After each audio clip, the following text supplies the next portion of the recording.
Most certainly appreciate you. We are live. All right. Let's go ahead and get into it. Thank y'all for being here. Most certainly appreciate you. If you can hear me well, please press 1 in the chat. And thank y'all for joining. Shout out to everybody in the chat already. Thank you to Kevin Duggan for the early donation. We got a lot going on tonight. There's a whole lot happening. What are we talking about here? We got Donald Trump's tax information leaked by the New York Times from 30 years ago. Cory Booker talking about, we got to have a federal gun license. Democrat bully Brian Sims. What's going on with that situation? The guy from the Chicago Cubs game. They're talking about banning him for life for throwing the OK sign during the live taping of the game. What have we devolved into where you can get banned for simply having a little hand sign? It's pretty crazy, but we'll talk about all those things in a few. Shout out to everybody in the chat. Willman757, I see you, boss. Kevin Duggan, Amigo Can-Do. Where's Spartacus? Hey, he's over somewhere in Persia trying to defeat Xerxes right now. Winter City, I see you, boss. George Gutierrez, I see you. Victoria Swan, Maurice Delk. Petula Kraus, thank you. Joshua Moses, friends, I see you. And shout out to everybody else in the building. That is my cue to go ahead and get my camera on. Thank y'all again for joining. I most certainly appreciate you. You could be anywhere in the world, but you're right here with me over on ABL Live. Thank y'all for joining. It's a lot going on. You know, I didn't do my call-in show this past Saturday, so there's been a lot happening since then. And thank you all who were there for Dr. Shiva interview. That was a pretty insightful discussion. There's a lot of things that were said that were kind of controversial, but I thank y'all for joining. I most certainly appreciate you. John Mendoza says, hey, ABL, been here since the beginning. Shout out my Instagram at ie.tacoman. So, yeah, shout out to John Mendoza on Instagram, ie.tacoman, ie.tacoman. Shout out to everybody in here. Thank you, Elijah Jean, Omar Adams, I see you. Eric, I see you. Richie of the West, David Ray, German Musketeer. Thank you all for joining. Baba Guru from Northern California. Chattanooga in the house. All right, German Musketeer. It's a lot of Germans here in Chattanooga, I tell you, because you got Volkswagen and then you have just, I don't know, you got a lot of 6 foot tall dudes. You know, I'm 6'3", but back in Virginia, you don't really see that too much, like a lot of tall people. It's kind of a weird thing, but I digress. Shout out to everybody. Bill Berry coming from Northwest Mexico. All right. International. That's what I like to see. Boston Matt, what's going on? The Mantis 25, Mississippi, says John Allen Miller. Liquid Out. L4W Gaming says the Real News Network, ABL. I appreciate it. Santiago T coming from Tampa, Florida. Shout out to Florida. Beautiful place. Cory Booker, see, the thing about it is Cory Booker is not going to actually win anything. So he's just trying to do whatever he can. He's throwing whatever up against the wall to see if it sticks. But it's not really going to work out well for him. I Am Bear says, hey, I'm in VA and tall. We the only ones. Exactly. Exactly. 100%. Shout out to Adrian Sierra says, what's up? Melbourne, Florida. Shout out to Florida. Andrea Nicole says, hello from Oklahoma. A lot of Midwestern people. Yeah, that's where I'm at right now, David Schwartz, mega country. Yeah, I'm in Chattanooga, but I'm a mega country, 100%. Omar Adams says, you could be anywhere, but you are here with ABL tonight, 100%. The Black Cat says, from Texas, Massachusetts, all right. West Virginia, shout out to West Virginia, Chad, all right. Born in Canal County myself, shout out to Rand University. Tsunami says, looks like Bernie is already done. No chance of getting the black vote unless he changes his name to Colonel. Just kidding, ABL. Hilarious. I think everybody on that side is done. There's nobody that can really hold a candle to what Trump is doing, how are they really going to be able to, how are they going to really be able to do it? No, I was not in Walgreens. Nah, I mean, I have been all over the city today, but I was not in Walgreens. But you can see me around. I'm not that hard to miss. It could have been me, like the same color shirt with the glasses. It could have been me, but I was not in Walgreens. So we got a lot to talk about today. You got Trump's tax information that got leaked. Now they're talking about some stuff that came out like in the 80s to the early 90s, and it's saying lost $1 billion, but they're not saying whether that was like actual cash. Like, what was the $1 billion lost in? How was it lost? It's a lot of things that aren't really said when you read that headline, when you read the title. And most people are not going to read this big, long document they had for an article. I mean, you're talking about 30 pages. Anybody going to read that? All they're going to do is just read the headline and listen to what the mainstream media says about it. You see in these news reports that just cover the base surface stuff, and you're not listening to what's really going on with the whole situation. If you can lose $1 billion, how much did you actually make? And is that all cash? And what he was saying in his tweets, Donald Trump, that is you want to show a loss, or you wanted to, at least in that time, because the law made it to where a loss would help you. You wouldn't be paying your federal income tax, or you would pay very low federal income tax. Now, some would say, are you running the game, you're running the scheme? I mean, if that's the rules of the game, then play it. Ain't nothing wrong with playing the game if the rules are there and you're doing it legally. I don't care about being ethical. Like, what is ethical about? What does ethics got to do with it? Ethics are totally irrelevant to the conversation. That's unimportant. If I'm to be told that I must pay taxes and I got to follow these rules, then I'm going to follow the rules. That's it. If I'm doing the right thing, then nothing else can be said to me. If I'm not doing the right thing, then now we have tax evasion. If Trump did anything wrong, go ahead and charge him. If you've not charged him, then, and he's talking about how he was under audit for like the past 15 years. So if you're under audit for that long and they don't find anything, what is the New York Times going to actually do? What are they going to find that the IRS, the federal government, all the lawyers and whatnot that are looking into it, what are you going to find that they didn't find? Nothing. So we have another nothing burger. It's really simple. Rachel Madcow, is she back in business? Willman 757, like did the show come back? Because I know they lost about 500,000 people watching the show. So I'm not really sure how that really worked out. Oh, and you guys watching, please do me a favor and like the video. That'll help out tremendously. Like the video, share the video, do all that good stuff for me. I'd really, really appreciate you. And I'm going to share this right quick on my social media. So y'all do the same thing.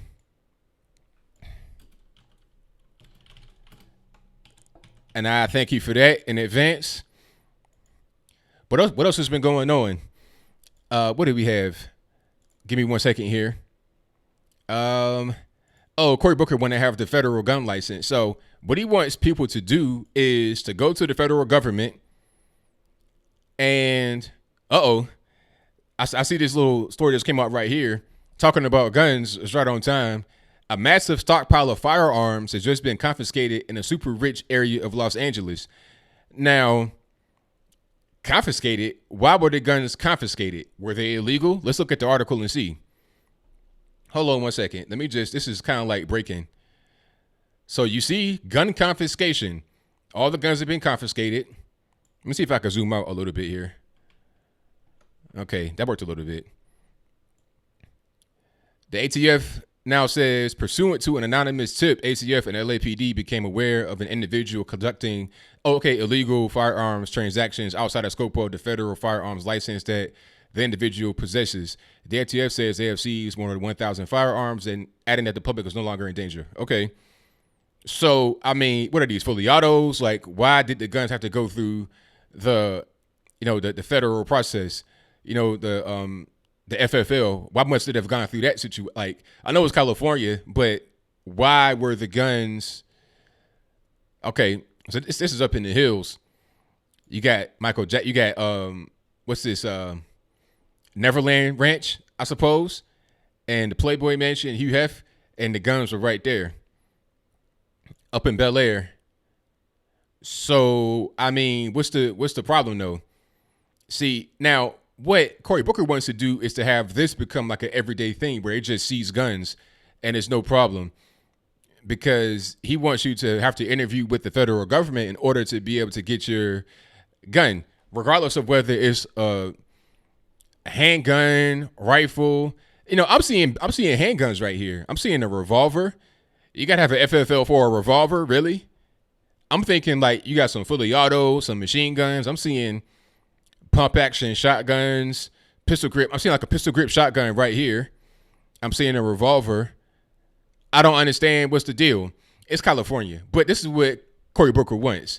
And this is a direct slap in the face to anybody that is pro Second Amendment. So these Democrats are going to have a hard time winning these states that still want to have gun rights, but may also lean Democrat. I mean, like Pennsylvania's kind of a Florida. How are you going to win these states when you're talking about grabbing guns? You see what happened to Stacey Abrams. Stacey Abrams, a black woman in Atlanta, is mostly black. Well, a large population of black folks in Atlanta. She may have won a lot of Atlanta, but she didn't win the state because of her campaign. It was so anti-gun. You had one guy who was pro-gun, and she was anti-gun. Some would say it was because of race, but the reality is you could have had two black women running, one as a conservative, one as a Democrat, and a conservative would have won if they had the same kind of campaign that Brian Kemp did, which was to be pro-gun, while Stacey Abrams was anti-gun.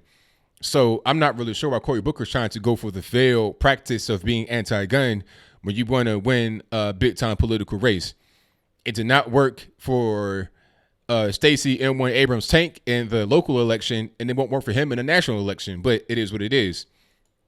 Shout out to everybody watching. Thank y'all for being here.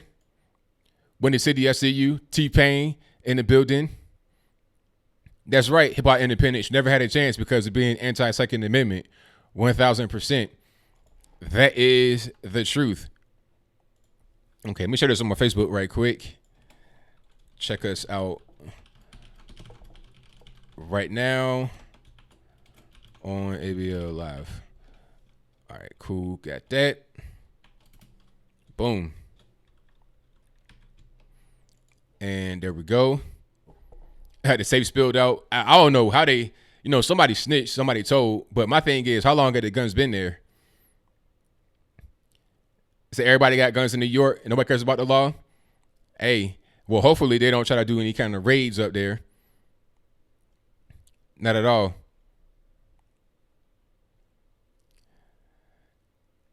Now, the FFL, is that required for any new gun with modern ammo? Well, hey, maybe that's the case, but I don't know. Either way it goes, California is a big time gun control place anywhere. And it's funny how this person had all those guns up there, but you never heard about any shootings in that particular part of the region. You never heard about Neverland getting shot up. So I wonder why that is. You would think that since the guns are the problem, that there would be all these kinds of just wild west shootouts in the place where so many guns are at. And you never hear about shootouts in gun stores for some reason. I wonder why. You got guns everywhere, but there's never a shootout in the gun store. The shootouts happen between people that are usually criminals or a criminal that's trying to make someone else be a victim. Then that's when you have a shootout. If I have a gun, I'm protecting myself, and you're trying to hurt me or mine, then we got to go ahead and do that. It is what it is. So everybody in Oakland got guns too? That's interesting. Exactly, golfing guns. If guns are dangerous, shouldn't that owner be a mass murderer? That's what I would think. You would think that just having a gun in itself is the reason why people get killed. Like, it's almost like saying because there are plenty of hammers around that there's never been any kind of shortage of people that work construction, or not even people that work construction. Homes being built, the hammer should just be able to move themselves, drive in nails, put up scaffolding, replace roofs, all that good stuff. It doesn't require any kind of human interaction with the tool. You should just be able to have that automatically happen. An SJW went into a gun shop and ran out with their free Bibles once. That probably doesn't end very well. I can see where that's going. I mean, you're not really going to do any kind of real harm to a gun store owner. Thank you to Darth Mendez and also Fred F for the donations. Fred F says, ABL, keep spreading the truth. Will do, boss. Thank you for your donation. I really, really appreciate you. And shout out to everybody that came through for the interview I did this past Saturday with Dr. Shiva. That was a great interview, great person. And I'm going to do more interviews like that with many more people, so y'all be on the lookout for that.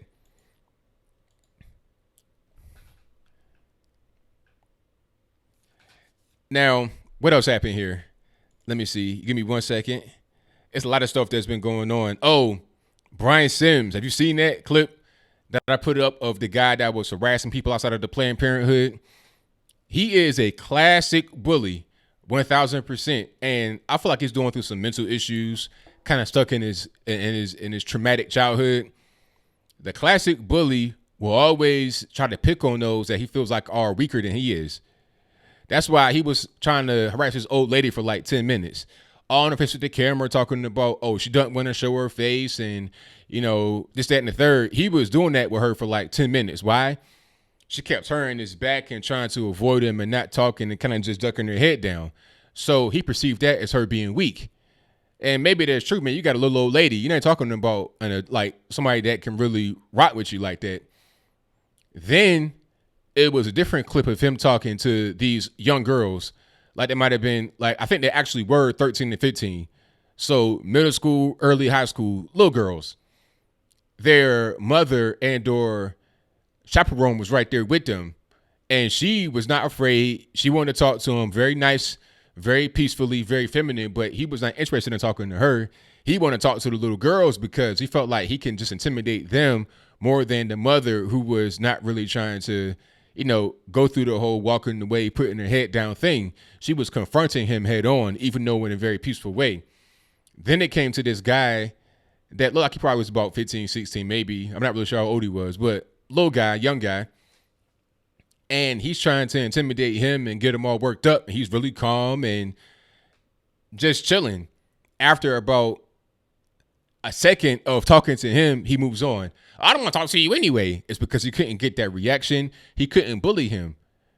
If he was to get punched one time in the face, he'd start break down crying. That's how bullies do. So this dude is virtue signaling, trying to show people that he's not racist, and at the same time, satisfying a need to bully other people. But let him get in the face of one person that's not really trying to have it, that's having a bad day. And once he gets all the, once he gets his beard knocked off his head, then he won't be bullying anybody anymore, or at least not that individual. He'll run away. He might start crying and call the police. That's how they operate. They're big and bad and tough until they really meet with a formidable foe or a person that's going to fight back in general. So that's what that is. But it's interesting. He's talking about, you know, you're white, you don't understand. But meanwhile, the Planned Parenthood kills so many black people. It's ridiculous. You're talking about 34% of abortions in America are performed on black women, despite them being only 13% of the female population. So, I mean, you're talking about nearly 3 times the population is the amount of times that they're being wiped away from the United States. Just wiped away. More babies that are black are aborted than born in many parts of the country. New York City had an 8,500 margin. So you had 18,500 abortions versus 12,000 live births in 1 year. 18,500 abortions versus 12,000 live births. But yet he's talking about Black Lives Matter. I can't tell. I cannot tell. And also about abortion. Have you seen this clip from this lady? It's on my Instagram right quick. See if I can pull it up for you. Now, this was really crazy. Hold on 1 second here. When a woman gets pregnant, that is not a human being inside of her. It's part of her body. When a woman gets pregnant, that is not a human being inside of her. It's part of her body. So, I mean, when you're pregnant, what exactly is that? What are we really going to call it? It's not a human being. Then, I mean, I don't understand. What else is it? Like, does a species change when the baby is born? So if the mother is 8 months, 2 weeks gestation, what is that inside of her? Kicking and heart beating and fingers and toes and heads and eyes and knees and limbs. What is that? So it only becomes a baby when it's born. How much sense does that make? It makes no sense. People like this, these are real like academics. I'm not sure who she is, but her opinion is not too far off of the mark of what the average academic thinks. This is pretty much how they are. So people like that get airtime. They're the ones that want to go out here and have you vote for them or people that they support. How can I? That didn't make any sense. I mean, even to a liberal, at a certain point, that just can't make any sense. If you're pregnant, what are you pregnant with? Like, what is pregnancy if it's not another human being? If it's not a baby being developed inside of you? I mean, I wanna ask her, what exactly is it then? Yeah, Santorum was just, he didn't know what to do. He was just like, come on, man, like you're out of control right here. Out of control. Zero logic. That's right, Petula Kraus. Luciano says, how do we prevent children from being born into poverty, ban illegal immigration? Well, that's part of it right there. 100%. Yes, she did make great points about abortion. Andrea Cole, Candace Owens, that is. Great points about abortion. 100%. Right. You know, it's funny how these pro-choice people, you know, it's weird how they talk about family separation and all this, that, and the third, but they don't talk about the abortion that's actually separating children from their lives. You got a little baby girl, you're separating her from her life. But we're talking about the border. You don't know who this child is or who the so-called adult is in the situation. You could just have any random kid that got kidnapped, human trafficked, that's walking alongside of a man and a woman talking about, this is my daughter, let us in. You see what I'm saying? That's how they're doing now. They're trying to game the system. I don't understand how people don't really see that. Exactly, Bull Man. It's not a cat inside you. You know, she probably got a ton of cats just roaming around the crib, doing whatever they want to do, setting up camps with cat litter and straw like it's the jungle. So, she's not going to believe a pregnancy is that of a human being. She don't really like human beings. She likes cats. That's pretty much where she is. I bet you when she got done with that, she went straight to PetSmart to get some more cat toys and whatnot. And what do you call the kittens? Like when the cat is pregnant? I mean, you know, you about to get kittens. So I just don't really understand it. Yeah, they say it's a parasite, but then all of a sudden when it's born, it's not a parasite anymore. A parasite is a parasite regardless of what. So they just don't make any sense when they talk. You understand? But it is what it is. So we got a lot to talk about today. I'll get to the calls in just a moment. Thank you all for joining. I really appreciate it. If you're just now joining the stream, please give me a like. Give me a thumbs up. A thumbs up are free. The likes are free. Now, how do you guys feel about the young man that is potentially being banned from the Cubs games at Wrigley Field because he did this? Now, actually, he did this. So the news was crazy. They're talking about, matter of fact, let me see if I can find that clip, because it did a local news report on it. And I got to show you what they did, because when I saw this, I was like, nah, come on. Like, what are we really doing? Hold on right quick, because this was wild. If I can find it. Hold on. Let me see here. Let's go right here. Let's see if I can find it. It was local news in Chicago. And you know, Chicago, being mega country and all, to be sarcastic, is really, really, really, really liberal. super liberal. So I'm not surprised that they did this. Good morning, Lauren and Dan. Okay, I got it. Good morning, Lauren. Let's see if I can play it. Good morning, Lauren and Dan. The Cubs responded quickly to the incident and may take action against the person who made the gesture during the live broadcast. It happened while former Cub Doug Glanville was on the air for NBC Sports. Now, do you see what I see? Do you see what I see? They censored it. They censored it like it was, you know what I'm saying, an X-rated movie. This, they censored this. Like, I can't make it up. This is WGN. You can see they're verified. This is local Chicago news and very well known. This is a big station. You know, they have original programming and all that. They censored him doing that. Sports Chicago, a man in a Cubs sweatshirt seated behind Glanville flashed an upside down OK gesture, which is said to be a symbol of white supremacy. It was seen for several seconds before the broadcast cut to a graphic with stats.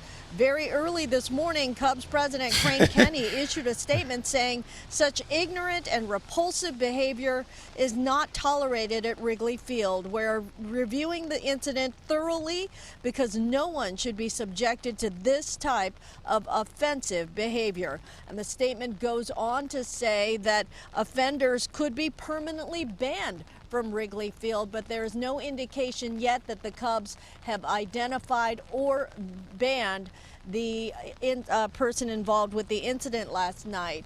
And you may recall that earlier this year, the team.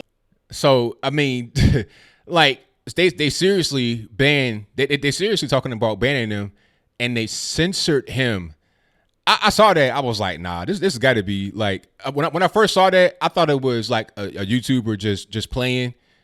But nah, they dead serious. Like, serious as a heart attack. It's not even like they're serious. They think that this is really something that you gotta hide.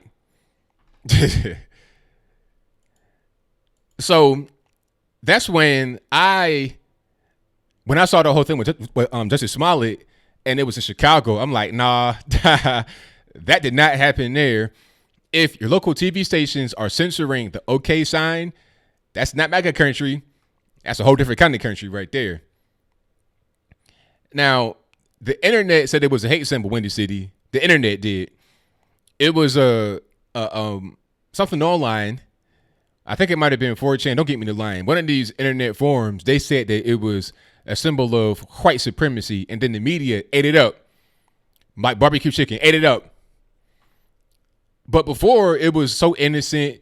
It was just to say, okay, roger that, you're good to go. Perfect, whatever. Like this and this were the same thing. It was the same. If you do this, it was like the game where to get you to look at it. It was just something that you would do as kids, but it was never anything, bad up until the media got a hold of the internet and they believe whatever they see. I mean, but you know what? It's all about what you want to see. At a certain point in time, I think you have to understand that you can't believe everything on the internet. If the internet said that Bigfoot was spotted in Virginia Beach oceanfront passing out snow cones, you got to be like, all right, stop playing. But this is white supremacy. You believe that? I mean, where did we draw the line between believing things that are totally absurd and not believing it?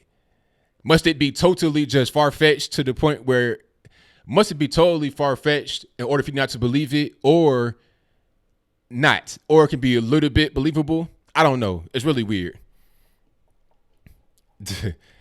That was, yeah, the voice was not really, all of that. It wasn't, but it is what it is.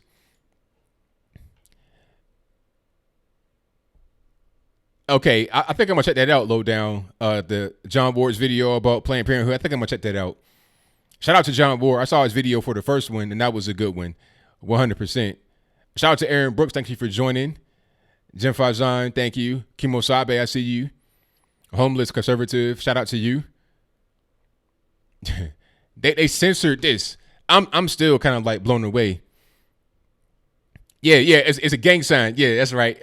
I'm surprised they never say that this is a gang sign. Like, you see celebrities throwing up all the time. You see Snoop Dogg doing all this. I've seen NBA players throw up the gang signs in the games, and nobody says a thing about it. So you can throw up gang signs, you can do that, but this is bad because the internet said so. But known gang members throwing that up, it's fine, it's no problem. I mean, I'm just saying, let's just keep the same energy with everything. Let's not get so. I feel like the white supremacy boogeyman is the equivalent to the Russia boogeyman. So when you have both of them combined in the media as they talk about Donald Trump, that makes him just that much worse because people feel like he is a white supremacist Russian agent. And that's like the equivalent to being Adolf Hitler or worse because the media said so. The media nowadays is the old school internet where it was all fake. I did hear about CNN and Vice News laying off people. Yes, I think it was about 100 from CNN and or Vice News each. So, right, I don't know what's going on with that. CNN probably they're losing people viewing it, obviously, and Vice, it's weird. Some things Vice does is okay. The thing they did on us at YBLS was okay. You know, that was all right. But they do other things that don't make a whole lot of sense. So their content is kind of just up and down. You know, it's really weird.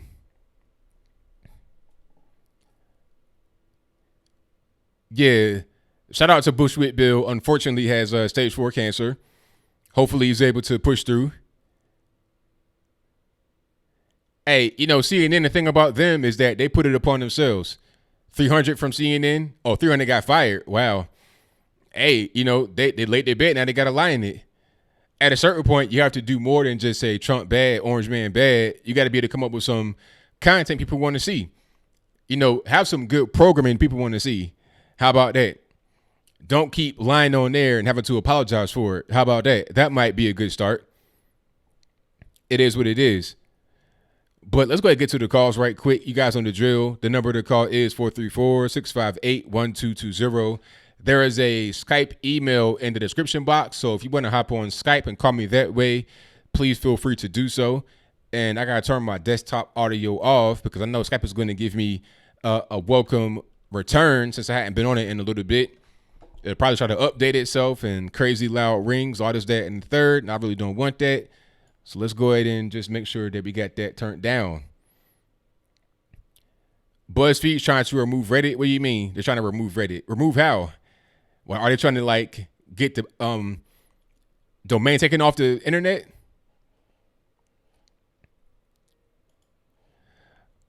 All right. If someone see you on the line, I'm speaking to. Hey, what's up, man? It's Mark. All right, Mark, what's happening? Nothing much. I'll pretty much make it quick. I love the leadoff spot in the show, though. Makes me very satisfied to have that. But as far as Trump, you know, and the financials and everything, I guess Cernovich was posting all day the quote from Think Big and Kick Butt, his book, where he said that beggar on the street panhandling for money right now is worth $900 million more than I am, even if he's worth zero, because I am $900 million in debt. So this revelation by the news media of, Trump's financials from back in the day is not a secret. In fact, it's been in publishing for about 20 years. Right. So, you know, they're trying to come up with new things to just make Trump look bad, but really it's old things. They're rehashing some stuff that they published in prior articles. It's like, come on, like, come up with something new. This is nothing. But I feel like they're trying to just keep coming up with anti-Trump content to drive subscribers to their site. Because once you go to New York Times a few times in a month, it'll say, you know, donate X amount of dollars to see the article. I never do. I use a different browser to see it if I need to, but I'm never going to actually give them any money. But I think the purpose is to get people to subscribe because they're losing money. They're failing. So what are they going to do? Keep recycling old Trump hit pieces to generate some money coming in. That's a fascinating point that you bring up, that these media entities have not adapted to the new age of video streaming and other ways to get revenue. You would think their top journalists would have enough intellectual or cerebral content in order to get like super chats or other ways of getting money, but it seems like no one wants to give them money, whereas other people who are kind of in the independent area, even on Twitch and things, have no problems, establishing their own sources of revenue. And, with CNN ratings falling and with their anti-Trump stories, you would think they would do something to change. There's a rumor has it that the only reason CNN is laying off staffers and saying all this drama is because they don't want to pay the Covington Catholic kids, Sandman, his money. That makes sense. That could be what's going on, because that's going to be a payout regardless, because they were totally reckless. They put this man, the boy actually, they put his picture out there. They didn't bother to do any kind of research before they put it out there. They jumped the gun because it was too good for them to pass up. We have a Trump supporter harassing a Native American man. Didn't care that the story wasn't even really vetted. It just ran with it. Now they got to pay the consequence, and it's going to cause their company some serious issues.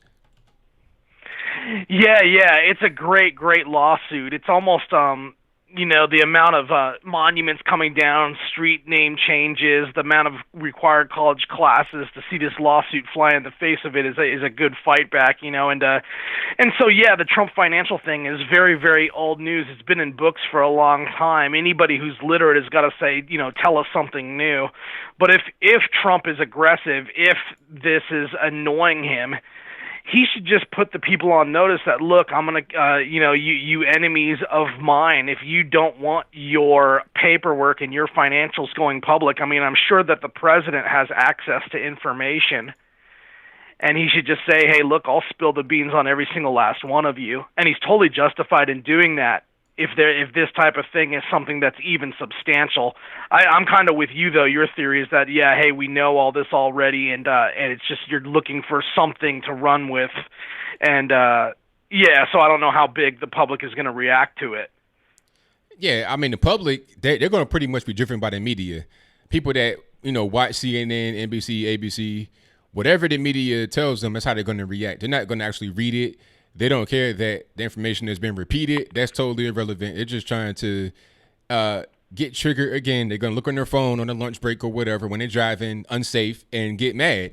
And then they're going to come home and cry to their husband or wife, maybe even the kids, about how bad Trump is and spread it without any kind of real information of their own. And if you actually approach them and say, hey, why do you hate Trump? Well, New York Times said this. Washington Post said this. I've actually had arguments where that actually happened. I say, why don't you like Trump? Well, the Washington Times said, it's like, no, I didn't ask you what Washington Times said.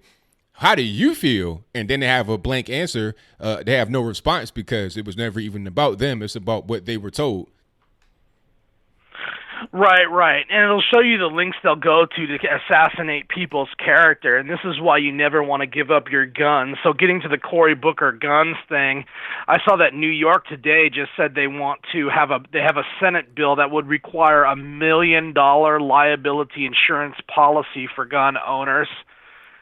So they're trying different legal loopholes to go after guns in other ways, via banking or via insurance or, with fees and those types of punishments and things like that. But, just to let the American people know and your listeners know, you do know who has the biggest gun collection in Los Angeles, right? Oh, who's that? That would be Steven Spielberg. Oh, really?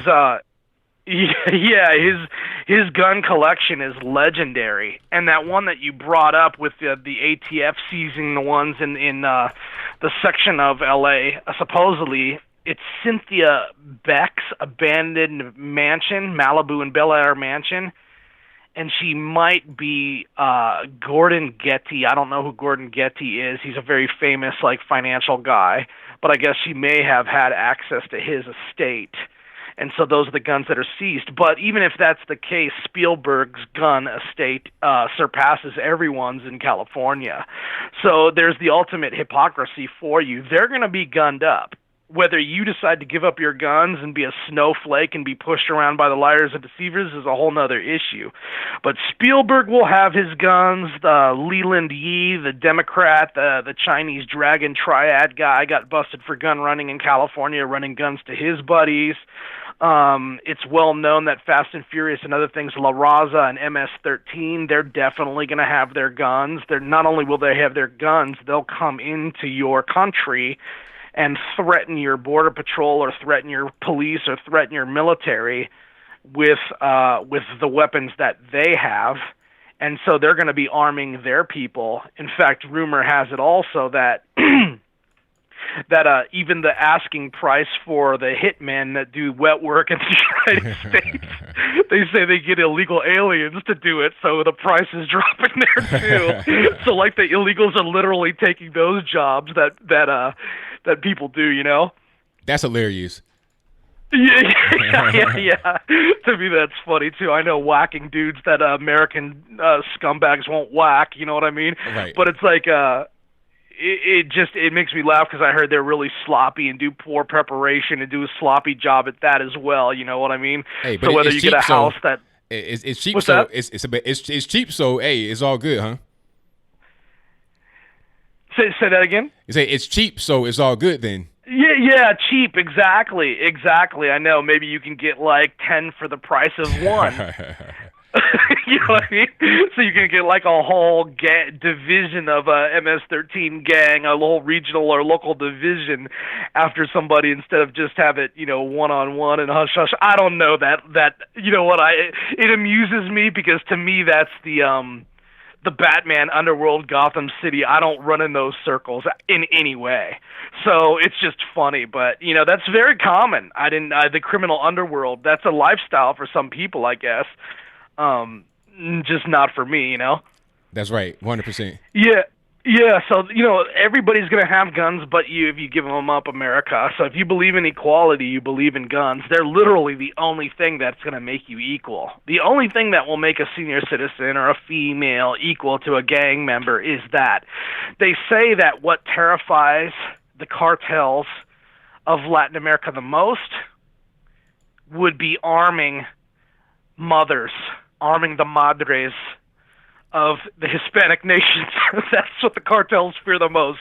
They're like, don't give the senoritas guns. You know what I mean? they don't want that. But anyway, very last thing, and I'll let you go. It's too long-winded, but Dr. Shiva, that was an awesome interview, mind-blowing. He was in the zone. It was short and sweet. His ideas, they're so practical when he talks about competing with China and the problems that we face, but just also competing with social media, to do it versus the post office, to be constitutionally protected, and to actually do something for we the people. Why is Dr. Shiva the only one speaking in an Americana, practical, executable, actionable kind of way when it comes to tech? Where all of a sudden you would be free from the loophole where they say, hey, the corporation can do whatever they want. When Shiva simply counters with his chess move, hey, we're the post office and we'll compete with you. You can be FedEx, you could be DHS, you can be Amazon, but we're going to be the United States Postal Service, and we're going to go into technology, and we're going to go into email services, and we might go into social media, and we might go into payment processing too. Right. Yeah. I mean, when he said that, I was like totally blown away. I hadn't even thought about that. It was a different idea that was put into my head. I was like, wow, I wasn't even thinking along those lines, because usually when I hear the argument about this whole situation, it's either people want the government to take over completely and not have any kind of private business, which I'm against, or they want to have the private business just totally do whatever they want and maybe even get bolstered by the government but still be private. I like, okay, but where's the middle ground there? And the middle ground is to have the government or the post office compete with private business. So have both exist at the same time and then see who wins. If you want to have your privacy protected, your identity protected, all these things from law through the government, here you are. But if not, then go over there. It makes perfect sense. Not only does it make perfect sense, and I'll let you go, but I mean, it's the most simple thing ever. It's like, and I've heard a lot of critics say that, yeah, do you want the terms of service for big tech to be your new constitution? because that's how it's going to be if you give them all your data in the information age, as Dr. Shiva says. You know what I mean? You won't have a Bill of Rights. You'll have the terms of service of Facebook that's subject to change behind your back without notification. They can constantly reframe that. You know what I mean? Yeah. That's okay for them to do that. But his is just, it's such a simple idea. And to say, like, even like using public facilities like the post office or the libraries to, you know, train people in tech to compete and things like that, you know, like, why is he the only one even speaking like this? Thomas Massey might be that way, but I've never heard his voice. Right. You know what I mean? Like, Dr. Shiva is out there with you, talking to you, boots on the ground, talking to your listeners. Like, to me, man, what an awesome guy that would be if we could get, if America could get him elected. He would be, I mean, it would be nothing but thrilling just because it's such a practical thing. It's like just a turnkey solution. But I'll let you go, man. I don't want to take up. I want to be respectful of your audience. Have a good show. Thank you for the call, man. Definitely appreciate you. Okay. Bye. All right. Thank you to Mark for the call. Most certainly appreciate him. Great call. Let's get to my next call here. All righty, caller, you on the line. 617. Yeah, all righty, what's happening? Very quick. About the kid from the I think the Cubs game that was doing those signs. I'm you know, when it comes to the KKK, I'm ignorant, so I don't want to say that that's a sign for white supremacy. It's not. And instead, I think an expert should have been brought up that study the KKK, and he should have given what it is. You know, and it was because never. Nobody knows. Nah, I mean, the thing about it, this sign. It's an emoji right now on your phone. If you have an Android or even the Apple, like, it's an emoji. But I think it did it down, so we don't know. And then I seen people like rappers making that sign, and they say it's a gang sign. So and I know that Paul Pierce did one sign in a Celtics game, and then he was banned. It was not banned, but it was fined, I think, by $25,000. Hold on. What happened now? Paul Pierce made that sign, the same sign, with the thing, you know. So I guess he make a 3-pointer and make that sign, and he was fined. That's not true. No, that's not true. Yeah, it was true. Well, no, look it up. No, look it up. No, look. Wait, hold on. Let's pause. Look it up. Let's pause. I'm a basketball fan. I know all about basketball. Like I said, no. I'm gonna talk. I know all about basketball. Basketball players do the 3-point sign all the time, almost every game. So no, you're not. That's not true. A 3-point sign if you do the 3-point sign, you're not gonna get fined. They do that all the time. They do it almost every game. No. He did the 3-point and make the sign. Okay, I'm gonna ask you a question. Who's playing right now? I'm asking you a question. Who's playing right now in the NBA playoffs? Do you know? Do you watch playoffs? Do you watch basketball? I don't really follow exactly. very closely. I watch basketball, sir. I watch basketball, and I know that the guys with the 3-point sign. I play basketball too. Like, this is not something you would get fined for. Not at all. Okay, so look it up. Let's cut to the chase. Look it up. I know for 100% certain it's not true because guys do all the time. So do you have an email? You have an email address I could send you the information? Look. So do you have an email? Okay. Why you don't give me the email? Here's a question I got to ask. Where you see this at? Where'd you see this information at? It was a game. It was a live game. This was a couple of years ago. I think it was a regular game. You could look it up. Go on YouTube. When he did the sign with the fingers. And it was fine. It wasn't banned. It was fine. I don't know. I remember it was. So he did. So what happened? He made a 3-pointer. Made a 3-point sign. They got fined. And he got fined. And he got fined because they said that sign. Sir, listen. The question was, did he do a 3-point sign? No. He didn't do a 3-point. He scored and he did the sign with the finger. What sign? What sign did he do? The same sign that the kid did, but just backwards. Like I did it like the three with the 3 fingers and down. And it's like, well. The NBA said that's a gang sign, blah, blah, blah, blah, blah, as a bad influence for kids, and it was fine. I don't know if he appealed it or not, but I know it was fine. So let's move forward. You want to get more information? Go to YouTube. I don't want to make up stories, though, and that's not me. That's what I say. I'm ignorant when it comes to the KKK. Let's move on. What else you got? Okay. Another thing that you talk about abortion, that you care so much about abortion, that I think abortion is wrong, but it's up to the woman. Now, if you really care about abortion, why you only pretty much hop on Planned Parenthood? I think it was like 600, probably more abortion clinics around the United States.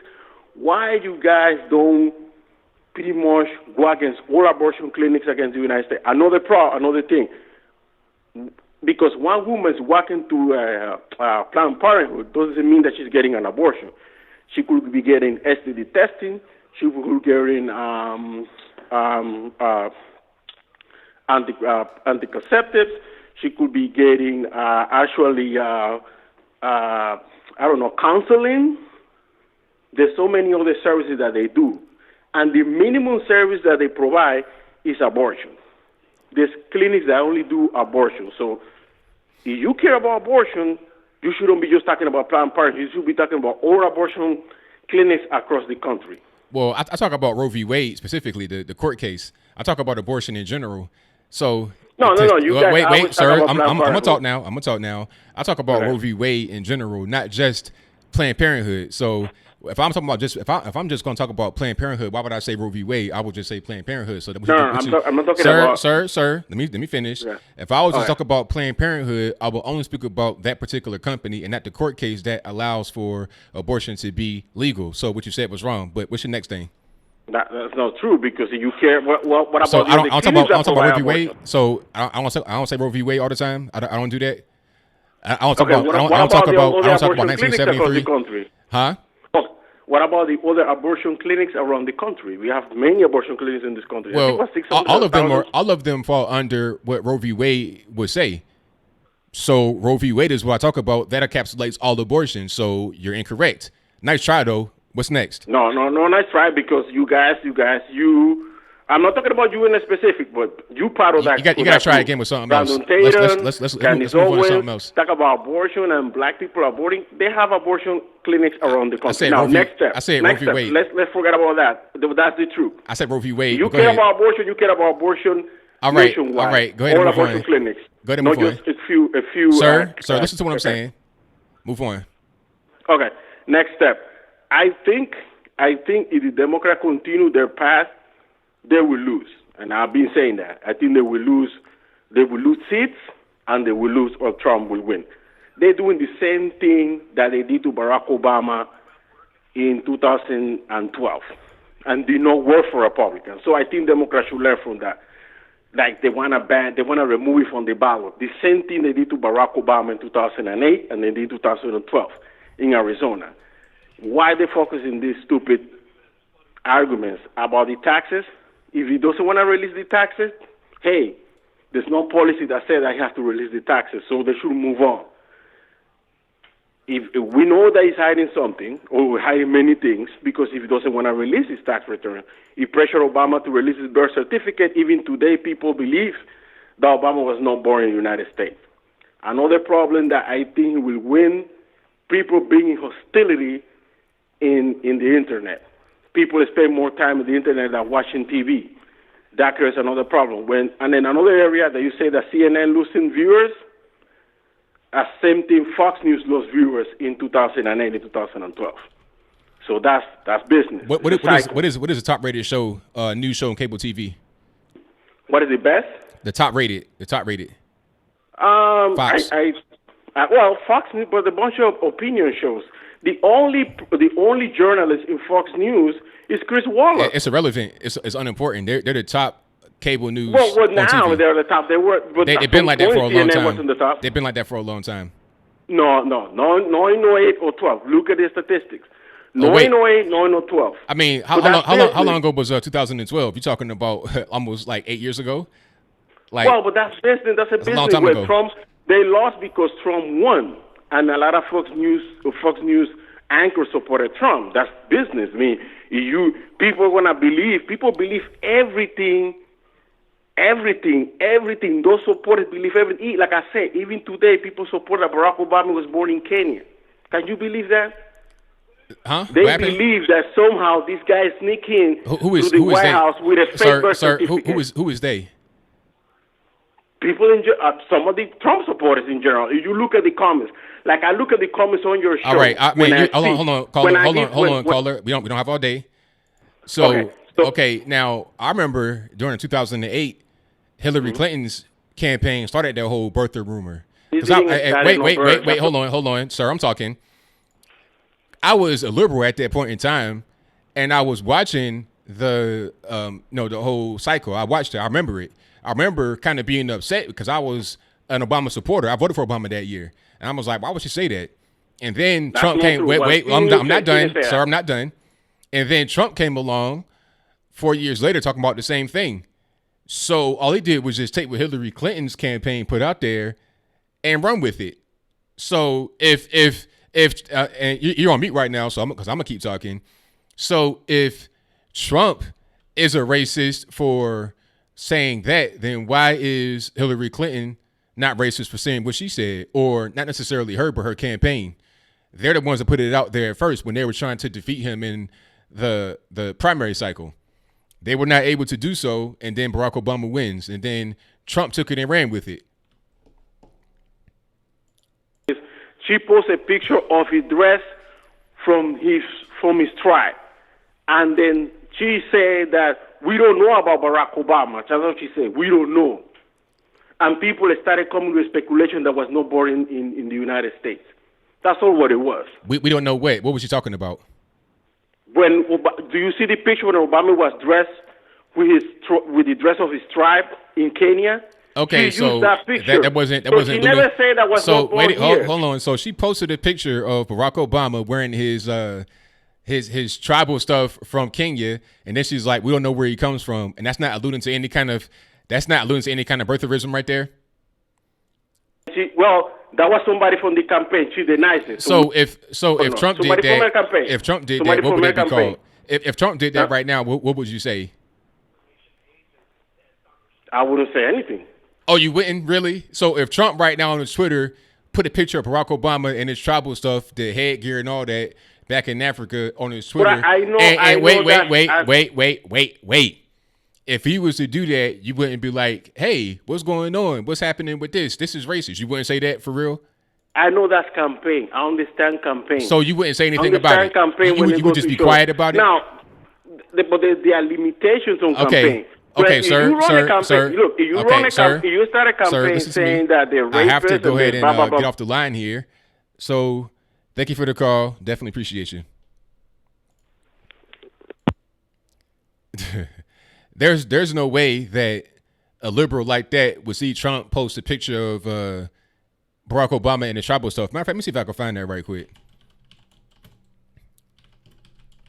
Hold on.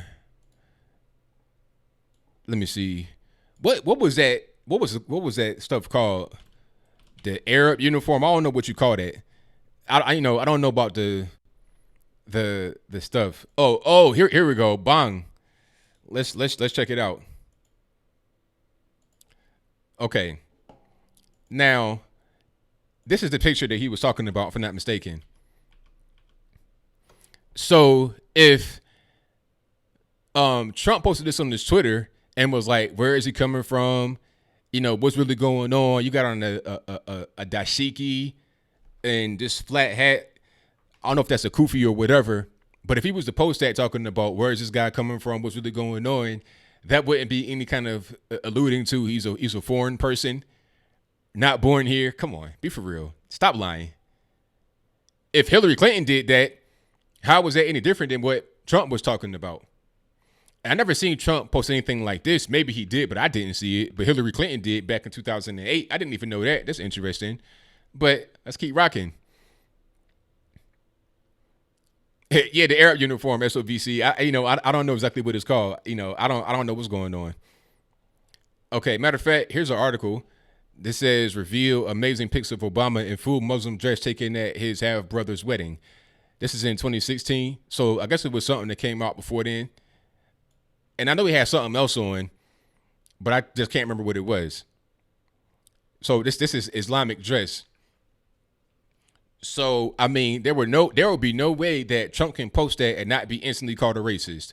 What are you trying to say? He's an American. He was born here, but Hillary Clinton does it, and all of a sudden it's fine. But let me get to my next call. 609, you're on the line. Who am I speaking to? Hey, what's happening? Is ABL? Yes, it is. Who am I speaking to? Hey, my name is Ron. All right, Ron, what's going on? Hey, listen, I got a question for you. I actually wanted to get your input on something. So it's my opinion that the conservatives / Republicans are setting a bad precedence with their response to the Mueller report. And the reason why I say that is this. I think there are more younger, tech-savvy liberals than there are Republicans and conservatives. And I feel like in the next election or the following election, there'll be a lot more foreign governments that are looking to disrupt our system. I feel like if they're setting a precedent that says, hey, we won't alert the authorities to the fact that you're trying to interfere with our system, I kind of feel like that's going to end up hurting them in the long run. What is your opinion of that? Okay, so I don't know. I don't understand the question. So you're saying that what should we have done in response? Like, why was the response not what you think it should have been? At a minimum, I think they should have alerted their authorities and said, hey, I've been contacted by a foreign government that's looking to interfere with our election, and I think you should do something about it. They're coming to meet with us. They're actually coming to meet with my son. You can be there. You can be a decoy. You can investigate it. You can shut it down now, as opposed to just not saying anything. Well, a couple of things there. It's not illegal to meet with people that come from different countries. Now, whether it's a foreign government or not is not really, I mean, you may or may not know that. And it's not even illegal to do that. You can meet with a foreign government. Like, let's say somebody from your campaign meets with a head of state or something. You can do that. That's not really illegal. Now, when you're getting into selling secrets and doing things that are illegal, that's a whole different story. But just having the meeting with somebody from Russia is not illegal. I mean, the people are trying to say it's improper, but where's the illegality in there? Ain't nobody getting charged with meeting with a Russian. That's not a real crime. They're getting people in the whole Trump sphere on stuff like tax evasion from years ago and perjury for not saying the exact thing the way it happened. But they're not getting anybody on actually meeting with a Russian official. Nobody has been charged with that because it's not illegal. So the response, in my opinion, is correct. And furthermore, if there was any kind of collusion or any kind of Russian interference going on, the Barack Obama camp knew about it but didn't do anything about it. So how is that our fault? When the whole thing was going on, Trump was not in office. He was simply a candidate. So I don't really know what more could actually, what else could we have done? This whole thing is just trying to get Trump out of office. It's not really a serious investigation. Matter of fact, the Democrat. Hold on, right quick. The Democrat from Texas, Al Green, said it on TV. He was like, "If we don't get him impeached, he's going to win." He said it on TV, so that's proof right there. Listen, I agree with you. I'm not a super fan of the uber liberals, the AOCs, and all of that. I agree with you on that. My point though is not that. My point though is, hey, if we're here and we're running an election and we have a system in place and someone's trying to interfere with it, whether they're trying to help Democrats, they're trying to hurt Republicans, they're trying to help Republicans, they're trying to hurt Democrats, whatever the case may be, once someone that's running becomes aware of it, I think they should make it known to the authorities. And I think in the long run, it's going to work to the Democrats' benefit more than the Republicans' benefit in the long term. Would you agree with that? I mean, they didn't, like, that's not what happened in this case. Like, who's going to know what's going on? Right. Trump's not in office, so how would he know what's really going on? If anything was happening, it would have been under the Obama administration. And apparently they did have some kind of tips, but they didn't act on it. They were told to stand down from the whole situation. So, I mean, I don't know. I don't know really what could have been done because they're talking about interference as, like, buying Facebook ads. I mean, like, I've not heard about anything else. Like, how is it illegal to buy Facebook ads? I can do that. Anybody can do that right now. They're talking about random companies in Russia buying Facebook ads, and that's how they interfere with the election. It doesn't make any sense. If you can't buy Facebook ads as a foreign government, then you shouldn't be able to buy ads on Facebook if you're not in the USA. But that's silly because that's a global company. You can be pretty much anywhere except for where it's not allowed, like China. So I just don't even understand it. Specifically, I was referring to the Trump Tower meeting with Trump's son and a couple of his associates there. They met with him. Again, I get it. They didn't act on it. They didn't collude with him. I get it. That's fair. I'm conceding that. No question about it. But at that point, they were aware, hey, there's a foreign government that's trying to affect the outcome of our election. Let's let the authorities know. Because I feel like if you don't let the authorities know, again, in the long run, I think it just sets a precedent that's going to work against Republicans, because if you have Democrats that are doing the same thing, they're probably going to have a lot more people that are willing to help them. Yeah, I can't really agree with that. I think the meeting was just pretty standard, and then how I just don't really agree with that. I don't think they really knew that it was Russian government trying to interfere. They're just having a meeting, and they didn't really get what they needed, and that's pretty much that. Because they're just having a meeting. I don't really know what else could have been done in that situation. And let me ask you this. Okay. Let me ask you this. The next election comes, and what I'm saying happens. The foreign government goes over to the Democrats and says, "Hey, we're going to help you." The Democrats says, "No thanks," but they don't alert the FBI. They don't do anything, and then they end up winning. Will you still have that same energy where you say, hey, well, it wasn't collusion. There was nothing they could do. They probably didn't know. Will that still be your same, I guess, talking point? Yeah, 100%. Because what are they really going to do? They're not going to, all the Russia was doing was not even Russia. People that were in Russia, they're buying Facebook ads. I can do that. And they only spent $4,000. That comes from Google itself. It's I think it's you're not really spending any kind of money. I can spend that money right now on some Facebook ads. So it's of no consequence. So if you win an election, it's not because the Russians helped or anybody else helped. It's because you ran a good campaign. And for real, the Democrats had much more money than Donald Trump did. They had double the money. That Hillary had $1.3 billion. Trump had about $770 million. So by the money, that should have been enough to win an election. She had more help when it came to the media. Really, the media was in Hillary Clinton's back pocket. If there was any kind of help that was given that made it an unfair playing field, it would have been the mainstream media much more than any kind of foreign government have had any kind of influence. So I keep the same energy, 100%. Okay. Listen, I agree with the points that you just said, but again, man, I really just feel like when you set that precedence to say, hey, we know that people are trying to interfere with our election, but we're not going to say anything.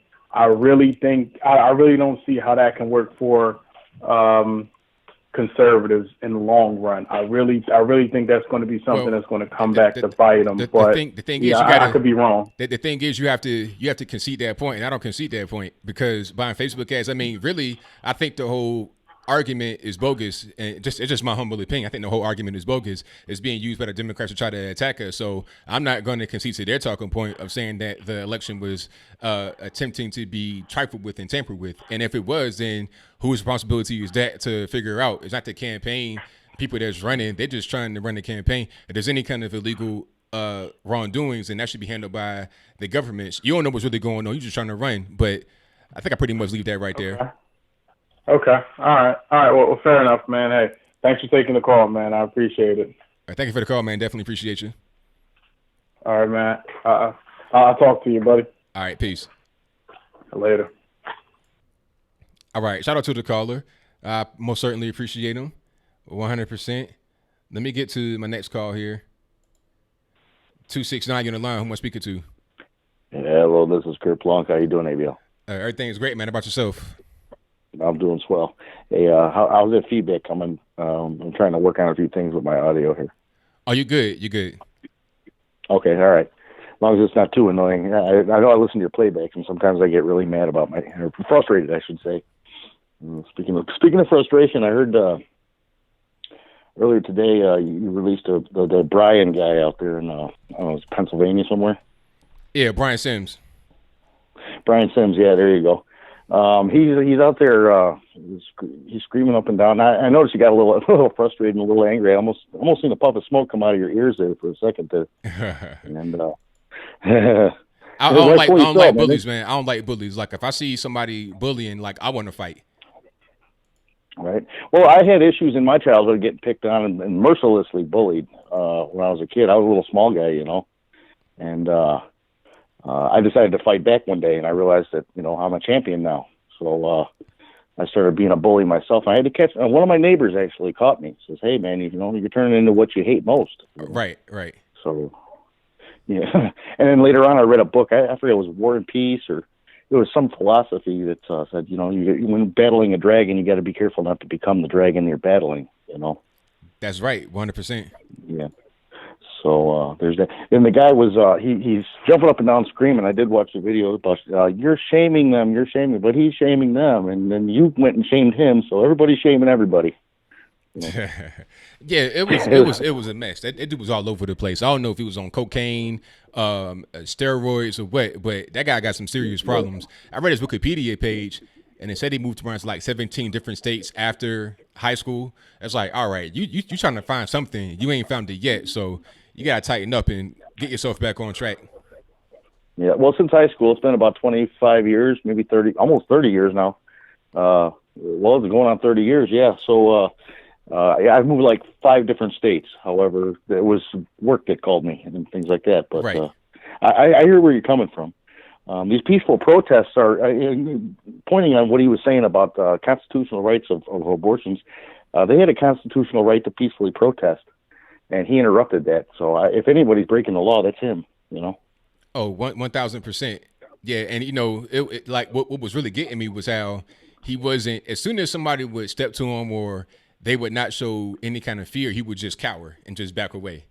Like that really just, I was like, all right, man, come on. You got to get out of here. Right. Yeah. I mean, going with my personal struggles, I agree with you 100%.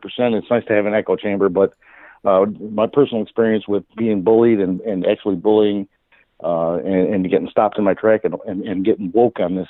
I was young too, about 12, 13 years old, that I got woke on that. And, to my own personal, my problem that I was having, being bullied and becoming the bully, that it stopped me in my tracks to say, wait a minute here. Yeah, there is something dysfunctional about that. And I learned early, and it's been like a life lesson for me since. So that's right. It can be overcome. It's not like it's something that you can't overcome. You just got to somebody's got to shake you, rattle your cage on that. All right, so shifting gears here. You're talking about the Cubbies over there. You kind of lighten up the subject a little bit later on in the day about the Cubbies and the okey doke symbol or the whole game. Yeah. Yeah, the whole game. I learned about that in like 2012. So that's been going on since way before Donald Trump and the whole white power thing. It's been going on for a long time. In fact, I learned it from a black guy. So there's that. So I'm serious. I was just hanging out, and he's doing his thing, and he kept on doing it to me. I'm like, "What the hell are you doing?" We weren't punching each other, but he's like, "I got you," that right. Kind of thing. So he would do that, and there's just back then it was a different time for me. But we were out partying, having a good time, and he just drop it below his belt line and say, "Hey, what's that?" You couldn't really tell him to look at it, but you just had to hold it there until he looked down and, oh, geez, he got me again. Right. And then, it's a game. So, yeah, I get that. So, and not to mention, there's entities that turn that into something else and just as a troll, and the Cubbies fell for it. Oh, while we're talking about this, look up the Sox pass out hoodies, Klansman hoodies. They had the whole stadium. It was a rain game. And they passed out these hoodies, and they looked like Klan outfits. I swear to God, the whole stadium was filled with it. It was funny. Was it like ponchos or something? They were ponchos, yeah, for the rain, and they had white little tips on the hoods. And, oh wow! Yeah, there's pictures of it all over the internet. There's pictures of it, and it was just that was about 2013, 2014, and they had to come out and issue apology to everybody that saw that. It was on national TV. It was a televised game in October. I think it was the playoffs even. Might have even been a playoff game. So that was kind of funny. And and George Lucas, I seen on Rebel, reported on Rebel TV. George Lucas is now being, because of his portrayal of Chewbacca, is being called a racist now by the SJWs. Really? Chewbacca is racist? Yeah, because he didn't get a medal at the end. You know how she hanging the medals. Oh my and goodness! It's hard to hang a medal on an 8-foot Wookiee. Right, so right. They just kind of left him.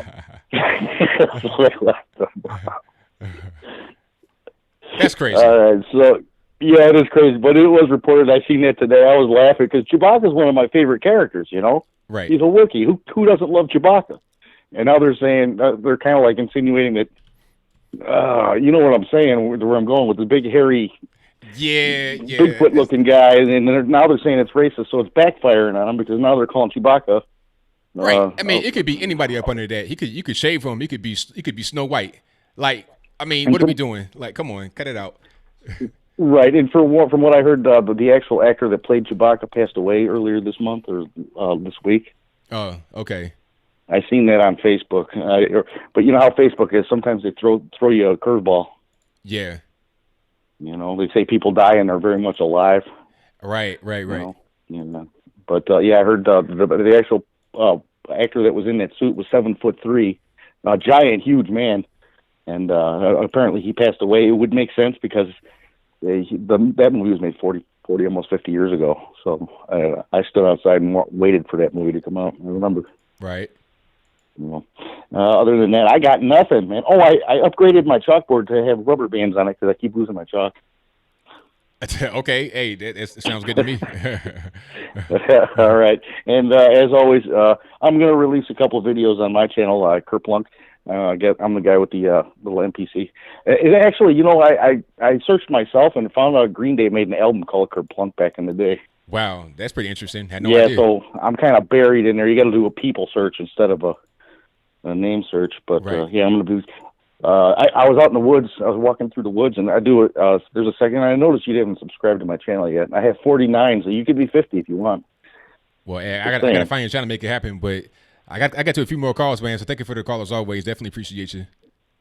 All right, and I'll put my clothes back on and go for a walk. There you go. Good going. All right, ABL. You have a good night. Much love, everybody. Hit the thumbs up and share on social media. And after the video's over, comment on it. Get this out. Thank you for the call, man. Definitely appreciate it. All right, much love, brother. Peace. All right, thank you to Kerplunk for the call. Most certainly appreciate him. Super chats in the line right quick before I get to my next call. Thank you to D-Known Family who says support ABL. I appreciate that. Thank you to Fred F who says ABL keeps spreading the truth.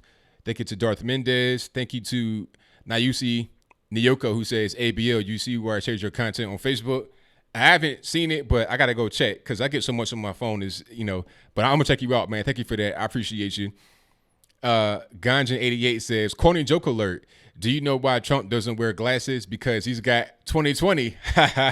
That was hilarious. Thank you for the donation and the corny joke. Thank you to Snap Turtle who says, didn't Trump say, I like guns?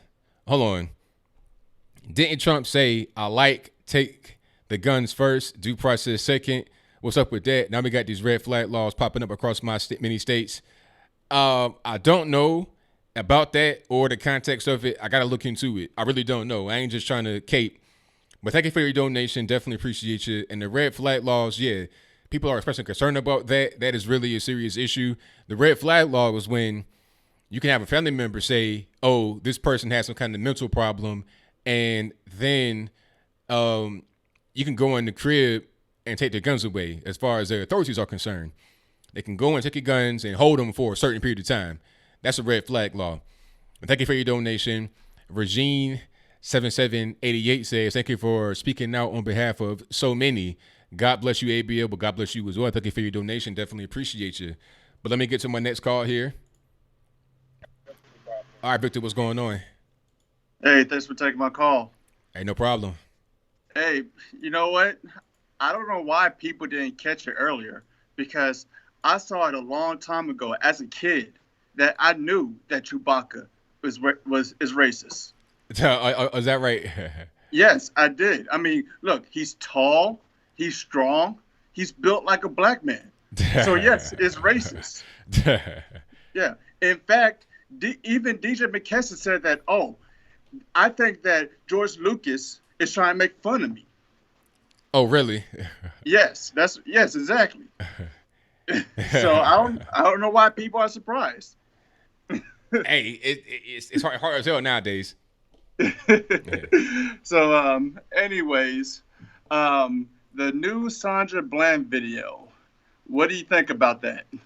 It's nothing. It's just, trying to dig up old wounds, trying to, find some more content to put on people's platforms to get some money, get some clicks, get some ad shares, because it doesn't really show anything new. All they're talking about is it shows that the officer was not in any kind of danger, allegedly, from their point of view. I mean, but he already had got charged for perjury, didn't he? I think so, or something about how he handled this situation was wrong, or something like that.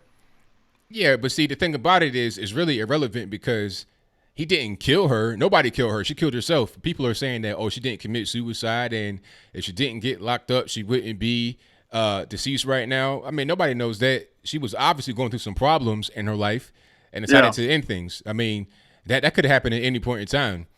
Yeah. And the crazy thing is that people forget that, okay, what led to the officer telling her to get out of the car? Right. Because what the dash cam showed was nothing new from what Sandra Bland video showed. The only difference is Sandra Bland video didn't show what led up to that, because the cop, for people to whoever forgot what happened with the events, she lit a cigarette, and the cop told her to put the cigarette out, because with the cop, they think that, okay, you may be drinking, you're using the cigarette to cover the alcohol in your breath. Right. So the cop told her to put the cigarette out. She didn't want to, and she was being belligerent. Okay. And therefore, that led to the cop telling her to get out of the car. Mm-hmm. Yes. So yes, Sandra Bland had fault to play. Now you could argue saying that, well, the cop may have handled the situation. You could make an argument with that, but you can't change the fact that Sandra Bland wasn't being cooperative with the cop. Right. Yeah. So with this whole abortion thing, did you hear about what this Alabama Democrat said? Oh, you're talking about kill him now, kill him later? Yes, John Rogers. So whoever who for people who don't know the news about this, Alabama just passed just considering this restrictive abortion law. And this Democrat named John Rogers, a black man, said that, well, these kids are unwanted, so we should just kill them now. I'm like, really? So that's what you think about kids, that we should just kill them now. And this is the problem I have with Democrats, and this goes along with that bully. How he said that, well, what are you going to do when the baby's born? How are you going to take care of the baby?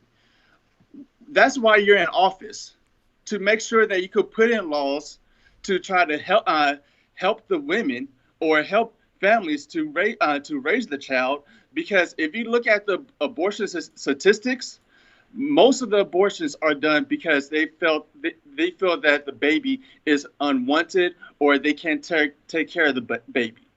So what can you do to help them not feel that way, so they won't go through that invasive process? But no, you want them go through that invasive process. And yes, abortion can be damaging to a woman's body. Yes. You want them go through that invasive process instead of trying to put in some type of laws to help with the foster home care, or help with women to see that they can take care of this child.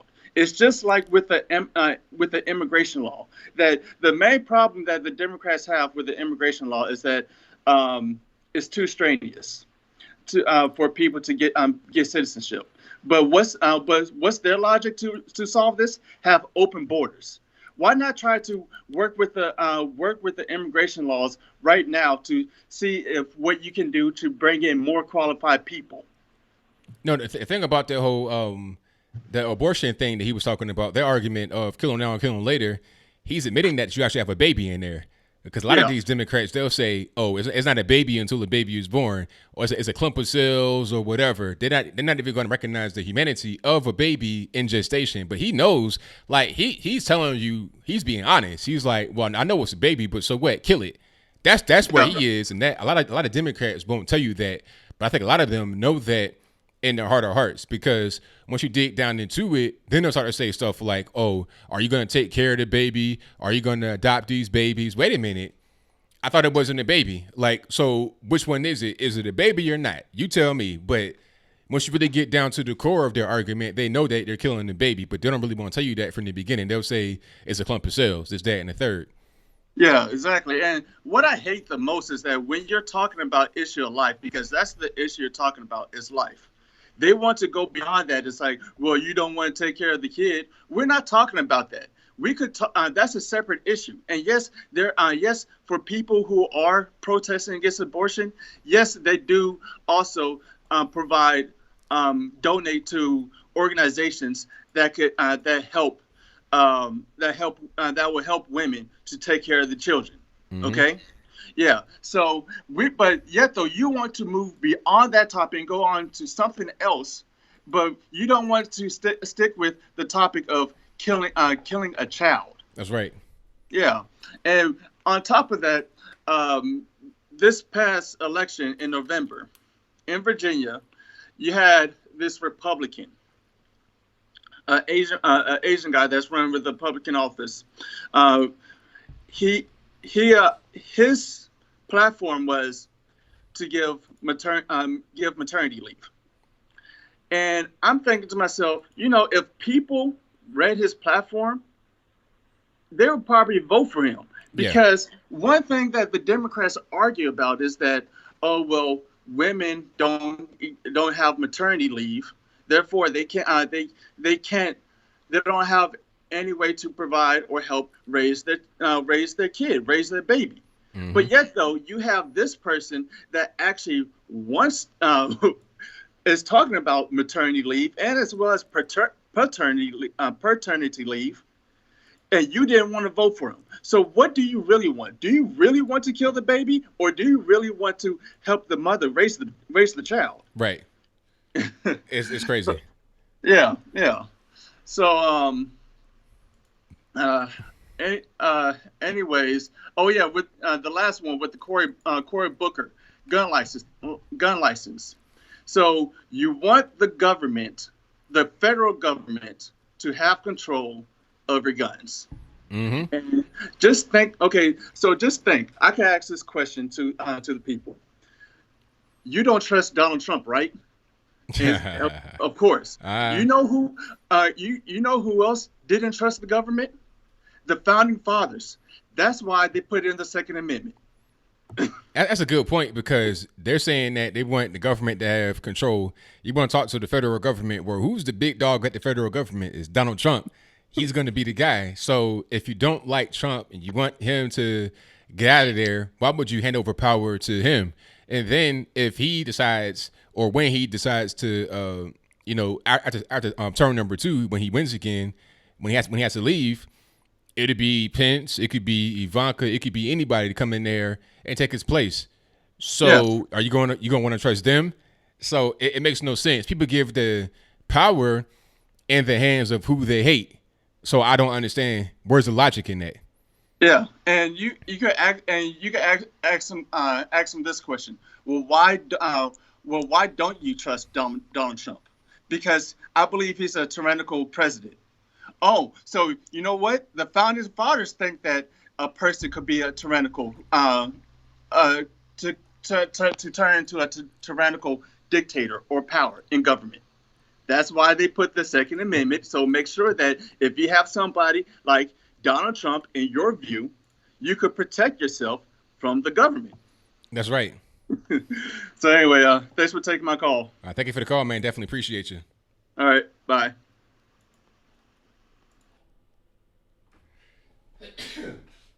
Excuse me. Thank you for the call, man. Definitely appreciate you. That was Victor on the line. But let me get to my next call here. 773, you on the line. Who am I speaking to? Windy City, what up, ABL? Everything is good, man. Can't complain. What's happening? How you been, man? Everything's been smooth. Yeah, I've been busy, man. I'm getting ready to move into a new house, so we've been fixing up the new house, hooking it up and everything. So that's why I haven't called in. But I've been watching the show. Oh, okay. Yeah. So, I mean, there's so much to talk about. I don't even know where to begin. We got that thing with the Cubs game. That was so stupid. Yeah, the craziest part about that is that they censored the sign, like the hand sign. Like they censored. Yeah, I've seen that. I've seen you showed that. Yeah, I didn't even see that they had censored it until you replayed it on the stream today or whatever. Yeah, that was nuts. It's hard to take these people serious when they do like stuff so petty like that, and they try to blow it up. It's hard to even take them serious. Right, you can't because like it's the like boy who cried wolf. You're like, yeah, okay, what are you crying about now? Whatever. Right, exactly. These people talk like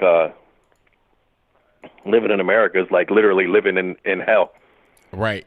The way that they reacted, you know what I mean? I'm like, man, that's the way these people are talking. It's like we're living in hell. And who was that other guy? That guy was a bully, man. Simmons or whatever. Sims. What's his name?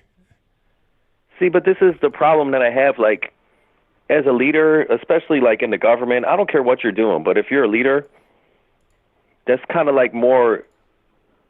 People look up to you when things go bad, not to panic, to stay cool, to stay calm, to stay collective. Keep the troops in line. When what hits the fan. Your leaders are the ones that are supposed to stay composed and keep composure and lead the rest of the flock. You know, this guy was just acting like an emotional wreck. Yeah, he was having like some serious issues. The guy just needs some help because he's not all the way there. He's just acting like a 17-year-old high school girl, man. That's right. And that's not a damn leader. That's not the guy that's going to get you to the promised land. This guy's freaking out over nothing. And he was picking on like an old lady and stuff. And even if you don't agree with him, it's like, who cares? People are entitled to have their own opinion. That don't give you the right to like come up with your camera all in their face and talking crazy and reckless. Come on, man. Right. To me, now you're showing signs of aggression. That's why I took that. Now you're getting all of my people's personal space. Yeah, it was. You're talking crazy. It was 1,000% aggressive. Like if I was to see that, there's no way that I could be there and have him talk to anybody like that. There's no way. See, and then you had that other caller. He called in earlier, and he was talking about Planned Parenthood. They do other stuff, blah, blah, blah. I'm going to tell you straight out something from, and I'm sure a lot of the listeners can relate to this too. I've been to Planned Parenthood. I'm not proud of it. I've been with women that had an abortion in the past. I regret it to this day, but whatever, it is what it is. But 95% of the women that were in there were there to get abortions. Yeah, that's the point. That's the purpose. I mean, and I've gone with other people, just that were going through that, just to go with them, to support them, to help them. Hey, can you go with me here or whatever? You know what I mean? Yeah. And every time I've ever entered one of their facilities, 95% of the women are in there for abortions, and it's mostly young women that are, I would say, kind of just they don't want to deal with the responsibility of having a child, or maybe overwhelmed or afraid of having a kid at such a young age. You know, so. There's no doubt about it. It's not like 50%. The overwhelming majority of women in there are in there for abortions. Yeah, I mean, it's pretty clear to see what's going on, but not everybody wants to accept it. They kind of fall back on this whole line about, oh, well, abortions are only X percent of Planned Parenthood services, but that's just playing with numbers, because they may give a woman a pamphlet talking about prenatal care, well, not prenatal care, talking about birth control or something like that, and they count that as a service, and they may do adoption or something, right? Or just anything other than abortion, right? So then they count all those things together as as services that would count towards a percentage. So you got like 20 pamphlets is 20 services, and then abortion, which is the chief thing, the only really way they make money, and they want to say it's only 3% of services. Well, if it's only 3% of services, then why not get rid of it? Why not just exclude that part of it? Yeah, you don't need it. You don't need it because it must not be that important, right? Like that's like running a hot dog stand and you're only selling 1% of fries. You could just get rid of the fries off the menu, right? And it wouldn't be a big deal. You can still continue to make your money, So, but they don't want to do that because that's their chief source of revenue, which is the abortions. It's pretty simple. No, that's a good way of putting it. I never thought about it like that, but yeah, that makes a lot of sense. Mm-hmm. And Victor called in. I always said that too. I said he was talking about the guns, and they want the government to basically take everyone's gun or whatever, have a whatever stupid thing Cory Booker said about a registry or something like that. If Trump's a dictator and you give him all your weapons. Right. It's like now, I'm like, duh, you like, come on, man. You gave him all the power right there. So what are we really doing? Right. It's just so stupid, man. People just like, I get it. You don't like them, and I'm not saying you have to like them, but at least if you're going to argue against them, like say something that makes sense. Yeah, be a little intelligent when you speak about the person that you don't like or the situation in general with guns. Just be a little intelligent. Use a little bit of brain power. That might be a good thing to do. Like my mom, I don't like him because she says that he's an a-hole. Right. But she'll come straight out. I don't like him. He's an a-hole, whatever. He's arrogant. He's cocky, whatever. I'm like, okay, but I'll respect that. Yeah. At least you're coming straight out like, this is the issue I have with him. I think that he's a whatever. Right. And he is. I mean, he's blunt. He's forward. He's not politically correct and all that. Some people don't like that style. I prefer that style. Other people prefer to politically correct. You know what I mean? And but what happens with that is people that are politically correct are kind of like expert liars, because sometimes you have to be blunt. You got to be direct when you ask the question. They'll dance all around the question, not really answer it. But Trump is kind of a guy that will just give you the raw, uncut truth. People don't like to hear that all the time. They want to hear the politically correct answer. So sometimes they want to get lied to, but I prefer the truth. See, I'm like you because for my entire life, every time a politician answers a question, all they do is give you this gray area answer where they're not really telling you they're for it or against it. Trump came out and just laid it all out on the line. There's no gray area about where he stands in his positions for certain policies or stances. And whether you agree with it or not, his stance, I prefer that. At least I know where you stand. You're not giving me this politician answer, running the company line at me, and then just really not committing one way or the other. That's right. Exactly. Yeah, I hate that stuff, man. That drives me crazy because that's what we get for since I've been alive. And what's it accomplished? Nothing. Exactly. Nothing. And then it was, what was the other topic? I don't even want to talk about Cory Booker. He's a loser. Whatever. These guys ain't going nowhere. No one's going to beat Trump. He's going to win in a landslide. Oh, yeah. That's pretty much already been decided. He's going to win in a landslide. I'm calling it right now. I mean, because they really don't have anybody on that side of the aisle that can do anything with him. So you might as well just go ahead. Like, there's no point in anybody really running. But they're going to try, and it's going to be a failure.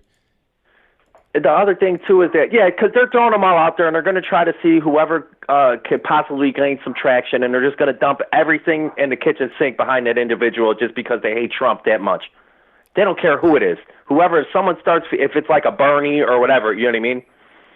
Right. And then once they figure out, like, who maybe has a chance or who's getting the highest percentage in the preliminaries out of the Democrats, they're just going to throw everything at that candidate, thinking they tried to do the same thing with Hillary. They thought they could buy their way into the White House.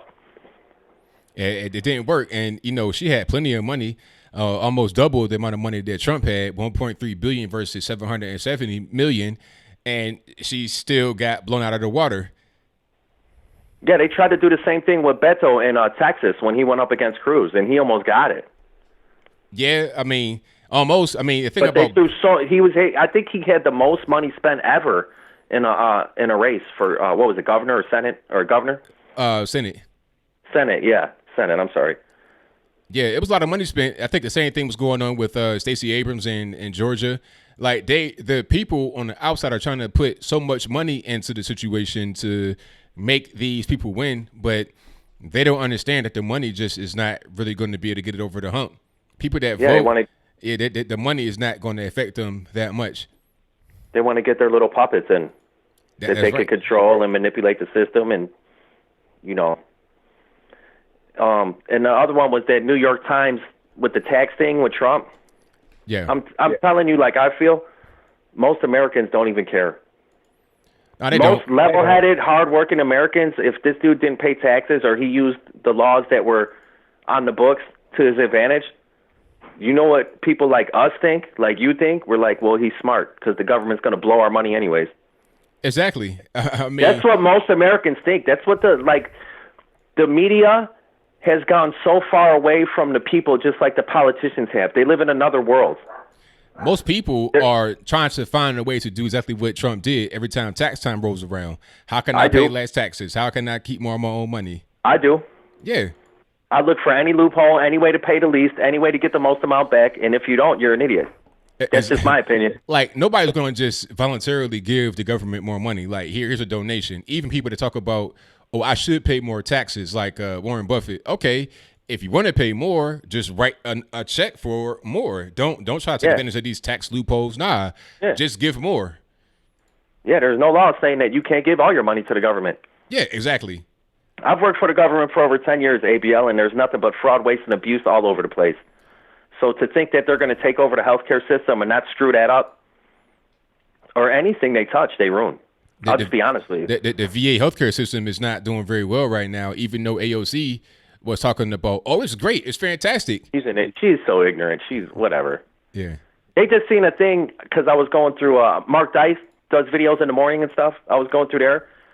She did a whole video about she'd never seen a garbage disposal in her life, like in the sink. Yeah. And that if it's, what do they call it? Not economically, environmentally safe. Yeah, I mean, I thought this chick is an airhead, dude. She's on another planet. Yeah, I agree, 100%. She acts like a bimbo bartender. I'm sorry to put it that way, but I mean that's what she was. I mean, she acts like an airhead bimbo bartender, dude. Yeah, she's not too far removed from that. To me, I mean, I don't know. That's the impression that I get from her, which is pretty messed up. Like the senator. You're not lying. The impression you get from this person, you know what I mean? It's like, damn, that's kind of sad, dude. No, you're not lying. You're telling the truth. But and then I know you're going to take a lot of other calls and stuff, but just to touch on some stuff that I see at work and stuff, there is a measles breakout. Yeah. And there's other diseases and stuff that are coming, and it has to do a lot with the people coming from South America coming over to the border with these family units and stuff, and they're releasing them back into different communities all over the country, and they're bringing a lot of diseases that were eradicated years ago in the United States, and it's kind of spreading around and stuff. And we're getting guys coming in from the jails with, and they're making them wear masks and stuff on their face because they're trying to contain it as best as possible, But it's not a fluke. It is happening. I've seen it with my own eyes. I have no reason to lie about it, So I just like to throw that stuff out there so it could, people can hear it from a source that actually is in that field every day and sees it with their own eyes. And I have nothing to gain or lose one way or the other. Absolutely. So yeah, it is getting kind of messed up, man. And they're taking advantage of the system. They know that they can't hold them for only a certain amount of time and they got to release them. So they're just going to keep flooding the border. They need a wall now more than ever. Oh yeah, the wall. That's something that needs to be done like immediately, right away. People are kind of dragging their feet, and it's like we don't have all day to waste here because time's a wasting. Yeah, it's just like, and I know this is a little different too. They could have did the wall, and then McCain screwed us on that Obamacare full repeal too. Oh, he really did. That was terrible. People talking about he was a hero at one point, but then became a politician and became a sellout. It just is what it is. Yeah, he sold out. He forgot where he came from. That's right. So in my book, you're no longer a hero. You're a sellout. Exactly. What do they say? You're only good as your last rodeo or whatever? Pretty much, and that applies to him. Yeah. But I don't want to take up any more of your time. I'm going to keep listening to the show, man. I hope everything's going good for you, and just everybody keep their head up, man. It's going to be all right. And just think about this, ABL, come 2020 when Trump wins again, think about all the liberal freak-out videos we get to watch on YouTube, just like in 2016. People screaming at the sky and the moon, and who knows? Oh, it's going to be great, man. Trump derangement syndrome's real. This is going to be Trump derangement syndrome on steroids. It's going to be hilarious. I can't wait. Absolutely. But, all right, man, you guys take it easy. And like I said, I'll just keep listening to the show. All right, thank you for the call, man. Definitely appreciate you. All right, God bless. All right, that was a great call from my man, Windy City. Most certainly appreciate you. Yeah, I can't wait for those videos to start dropping.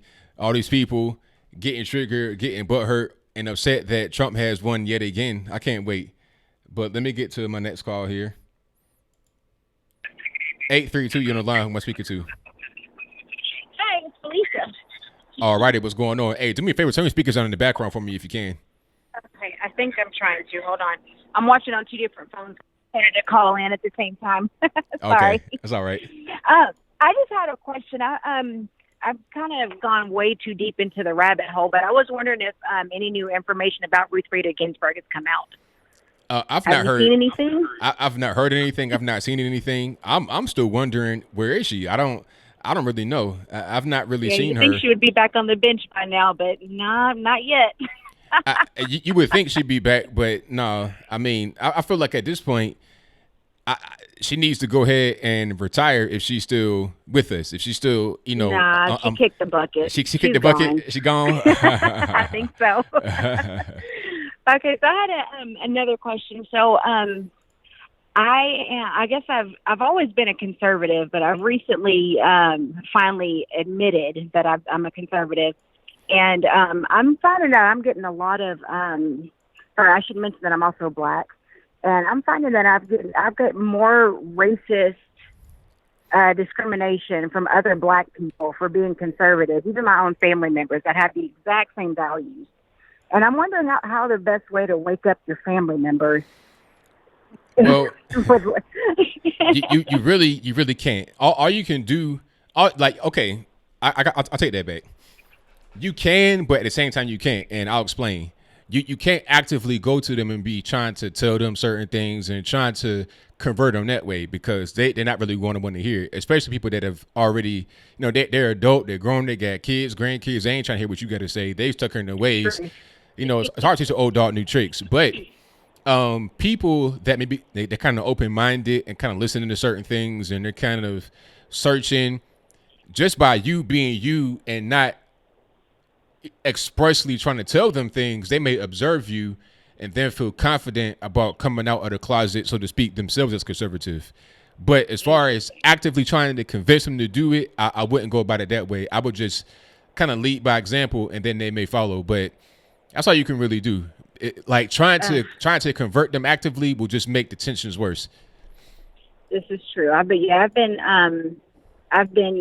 shunned by several family members over the past 2 years, and it's just really sad. I explained to my mom, it's like I'm on a lifeboat and I see my family members on this sinking ship that's the Democrat Party, and I'm trying to get them to come into my boat, and they just like, no, I'll just stay here and see what happens. And it's so frustrating. It is so frustrating because we have the exact same values, and I want to kind of, I don't know. Like I said, I've gone way too deep into the rabbit hole, and I'm kind of wanting to prepare my family. I'm like, hey, some of y'all people are about to go down because they've been doing some really shady stuff.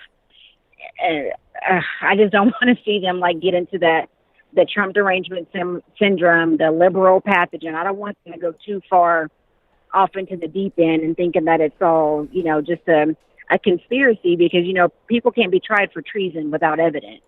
And everything is starting to come out now. And it's so frustrating that I can't get people to open their eyes. But that was really all I wanted to say. But I'm really glad I got in, and I'm glad I got to talk to you. I love your show. You do a fantastic job. Well, I thank you for the call and your very kind words. Definitely appreciate you. All right. You have a good night. All right. Same to you. Bye-bye. All right. Shout out to the caller. Great call. Yeah. I try to be there with the whole, convincing your friends and family to go a different direction. It doesn't really work out too well, unfortunately. It should. But, people, especially when they already then kind of came into who they are, they don't really want to hear you and what you got to say. What can you really do? Just be an example. And then those that want to come to you, that want to come and be kind of where you at, they'll come. But aside from that, there's no sense in really even trying to deal with people like that, because this is, it won't really go where it should, unfortunately. But hey, that's just the nature of the beast. I wouldn't even really be worried about that at all. Let's get to my next call here. Okay. Nico, what's happening?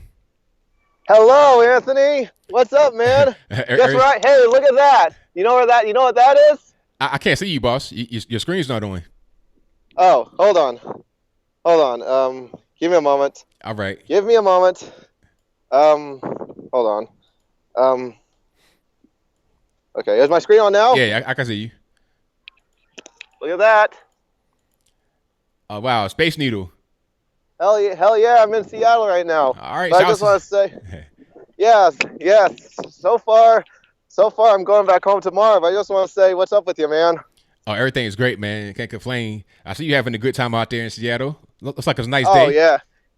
Surprisingly, I mean, it was kind of a rough start here, but surprisingly, it's all good, man. Now you're not coming across any kind of crazy Antifas or nothing like that. You safe out there? Yeah, but can I rub that? I know I might be stupid here, but can I rub that bald? If I rub that bald noggin of yours, will I get a wish over something? No, I can't. I can't grant wishes, boss. I can't okay, do that. well, educate me on this one. I do see people saying that Seattle needs rent control, but can you educate me on that one, Anthony? Because I can't form an opinion on it. And what do you think about that? Rent control. It's just it's kind of a socialist policy that determines what people can charge for rent and what they can't. But what if you were the owner of a property and you're being told what you can and can't rent a property for? How would you feel about that? That's a really good perspective because I do see people are implying that in these most expensive cities, e.g. New York, San Francisco, Los Angeles, etc. And I did actually talk to someone who was actually from Canada, and then he says, oh yeah, it's great that we have rent control. But to be honest, I know I've seen a lot of campaigns about it, probably from left-wing campaigns, but it's just really something I can't form my opinion on, to be honest. Yeah, I mean, I'm not a big Give me your perspective, Anthony. I'm not a fan of it. Somebody in the chat said that rent control skyrockets the price of available units. So, yeah, because what happens is with rent control now, you have people that are not going to really ever leave. They're going to stay right where they are because you can't really raise the rent. It's not good. It's not a natural way that the economy is supposed to go. It decreases the amount of available space for people. So when you're talking about housing shortages, that can be part of it right there with the rent control. So now you don't want that. You want free market. Oh, so basically it could discourage. So obviously it seems like it could discourage landlords. Is that it? Good, maybe good for the tenants, but not good for the landlords. Is that it? Pretty much. Some tenants that have it. All right. I mean, I've seen so far overall. That's all. That's really much all I got to say in my opinion right there. I mean, I haven't seen much in Seattle. It's all been pretty good. All been pretty good right here. But I guess you could say I'm just going to be doing America one city at a time, man. Hey, and man. I'll be heading down to the south this summer. Hey, where you going down south? I'm probably going to go to Texas, spend my month in Texas. Oh, that sounds fun. Sounds great. You gonna go to San Antonio? I'm just going to kill all of them at once. Okay. Dallas, Austin. Because I heard that because humorously enough, though, I know I want to say this to you because I wasn't sure, but have you been to Seattle before, Anthony? No, I haven't. Oh, because I actually stay at this hostel, and there was this British girl here, and she told me that she's been to Seattle twice, and she hates it because she said that Seattle is not a really friendly place. And I have kind of heard those. I've heard other people who are at least even from America that say that they don't like Seattle because for the same reason. Oh, well, I wouldn't know anything about it. I've not been there. Well, some say it's probably because of seasonal depression. It could be because it rains a lot, doesn't it? Yeah, but yet I heard that people said that Minnesotans, which is probably the coldest state in America, that they say that the people there are pretty nice from what I heard of. Right. Yeah. All right. But I just want to give a quick shout out that I'm on vacation, just enjoying my life here right now. But I'll probably call in when I'm a bit more organized. Okay, this is all just off the charts right here. I just want to give a thought. But take care, man. Thank you for calling, man. Definitely appreciate you. Oh hell yeah! All right now. All right, Nico, rocking out in Seattle. Shout out to Seattle. You need to join you a grunge group out there, man, and enjoy it. All righty, so let me get to my next one here. 301, you're on the line. Who am I speaking to? Hey, it's JB. What's up, brother? Everything's good, JB. What's happening? Another day, another dollar. How's everything going with you, man? Everything's smooth, man. Can't complain. Did you hear about these 13 states trying to get rid of Electoral College? You heard about that, BS? Yeah, I did hear about that. I got a little bit of feedback in the background, though. Hold on one second. Is that better? Yeah, a little bit. But go ahead. Is that better, ABL? A little bit, but go ahead. Oh, yeah, ABL. That's crazy to me. Yeah, I mean, it is crazy because, you're talking about a thing that's been around for a very long time, and it'd be hilarious if they're able to get their wish, but Trump still wins. And let's say Trump wins a popular vote this time, and their particular state did not select Donald Trump. It'd be hilarious to see them have to vote for Donald Trump, even though he didn't win that particular state. Whereas it wouldn't have been that way if they still had the Electoral College. So it can easily backfire on them. But the whole point is to prevent the majority of states taking over the minority of states. The mob rule. You don't want that. Exactly. That's they don't understand that the stupid stuff they want is not helpful. Nah, it's not helpful, but people don't really think about it that way. They don't really use their brain. They're just coming from an emotional standpoint because they're triggered that they lost the last election due to the Electoral College doing its job, which was to prevent the mob rule. That's the main thing people understand. Like, and I took all day on time. Like, look, if you go by one vote, a popular vote, then everybody you're going to lose. You're going to lose. You're going to lose. Right. You will lose. And that's what people don't say because it's like before George W. Bush won a popular vote. Remember his first election with a popular vote? Didn't he win a popular vote first? Like I believe he did. Didn't he, ABL? You said what now? I said George W. Bush won a popular vote the first time, right? You said George W. He won. I believe he won a popular vote, and you gotta realize that if you go to a college, I mean, it makes everything unfair. In my opinion, you know what I'm saying? I mean, because that means if I don't like him, you'll make him my state. Isn't that stupid? I mean, the whole thing is silly. Like the Electoral College is it's a genius thing to have because it protects smaller states' interests.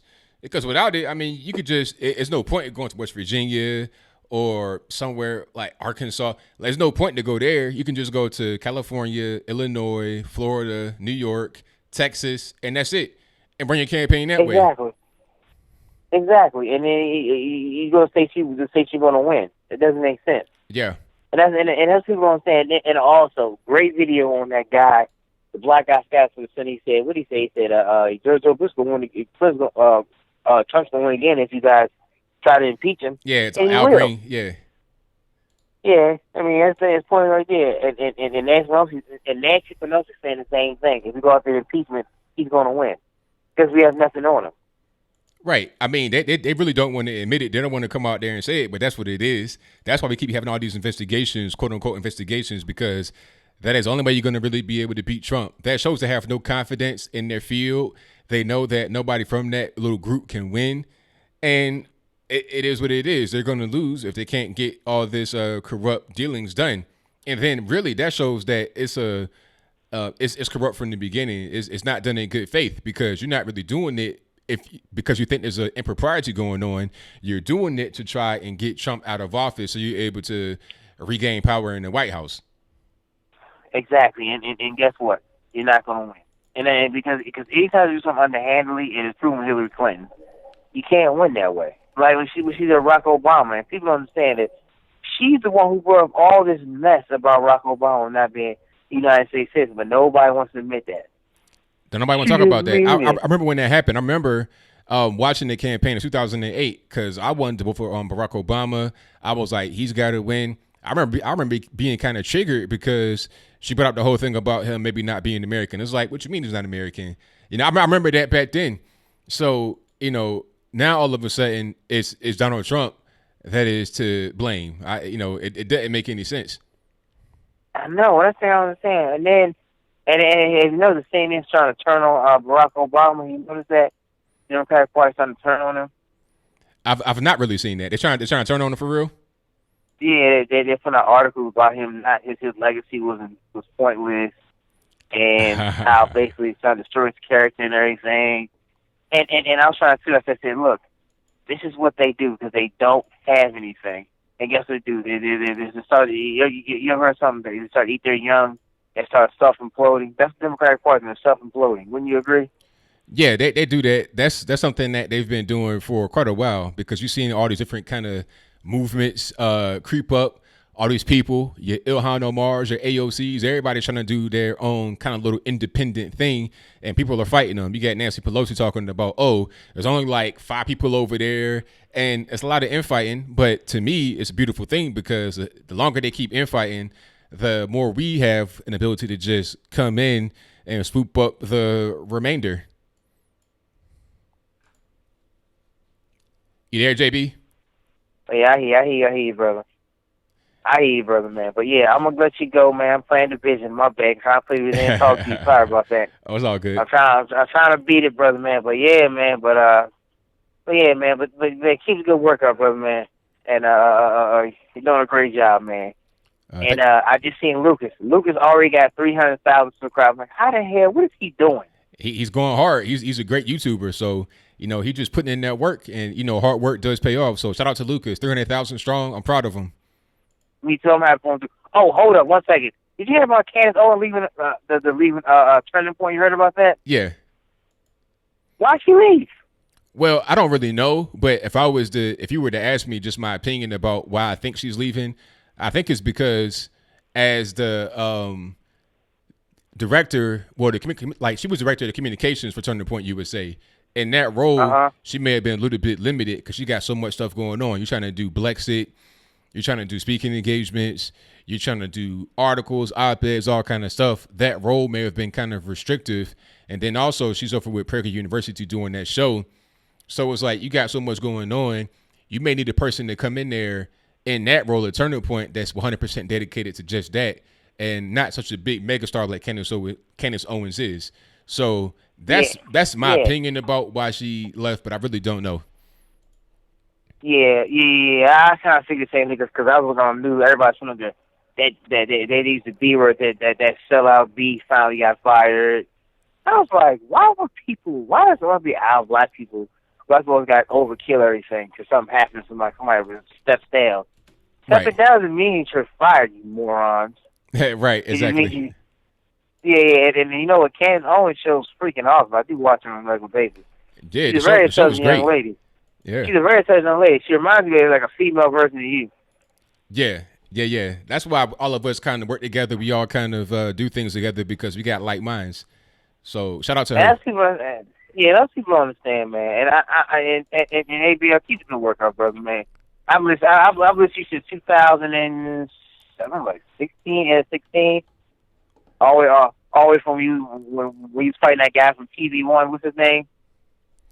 Roland Martin. Yeah, I remember. I've been rocking since that long. All right, brother, man. You have a nice one, man. Thanks for taking my call, brother. Peace, love, and joy, courage. All right, thank you for the call, man. Definitely appreciate you. All right, peace. All right, thank you to JB for the call. And no, Charlie did not fire Candace. Stop spreading rumors. See, that's how rumors get. Sorry, people just put out stuff that's not true. Charlie did not fire Candace. I don't think he wanted to have Candace leave the company, but it is what it is. It ain't no big deal because if she was to get fired, then why is she still appearing at Turning Point events? Why was Charlie on her podcast? That make no sense. Let's just think.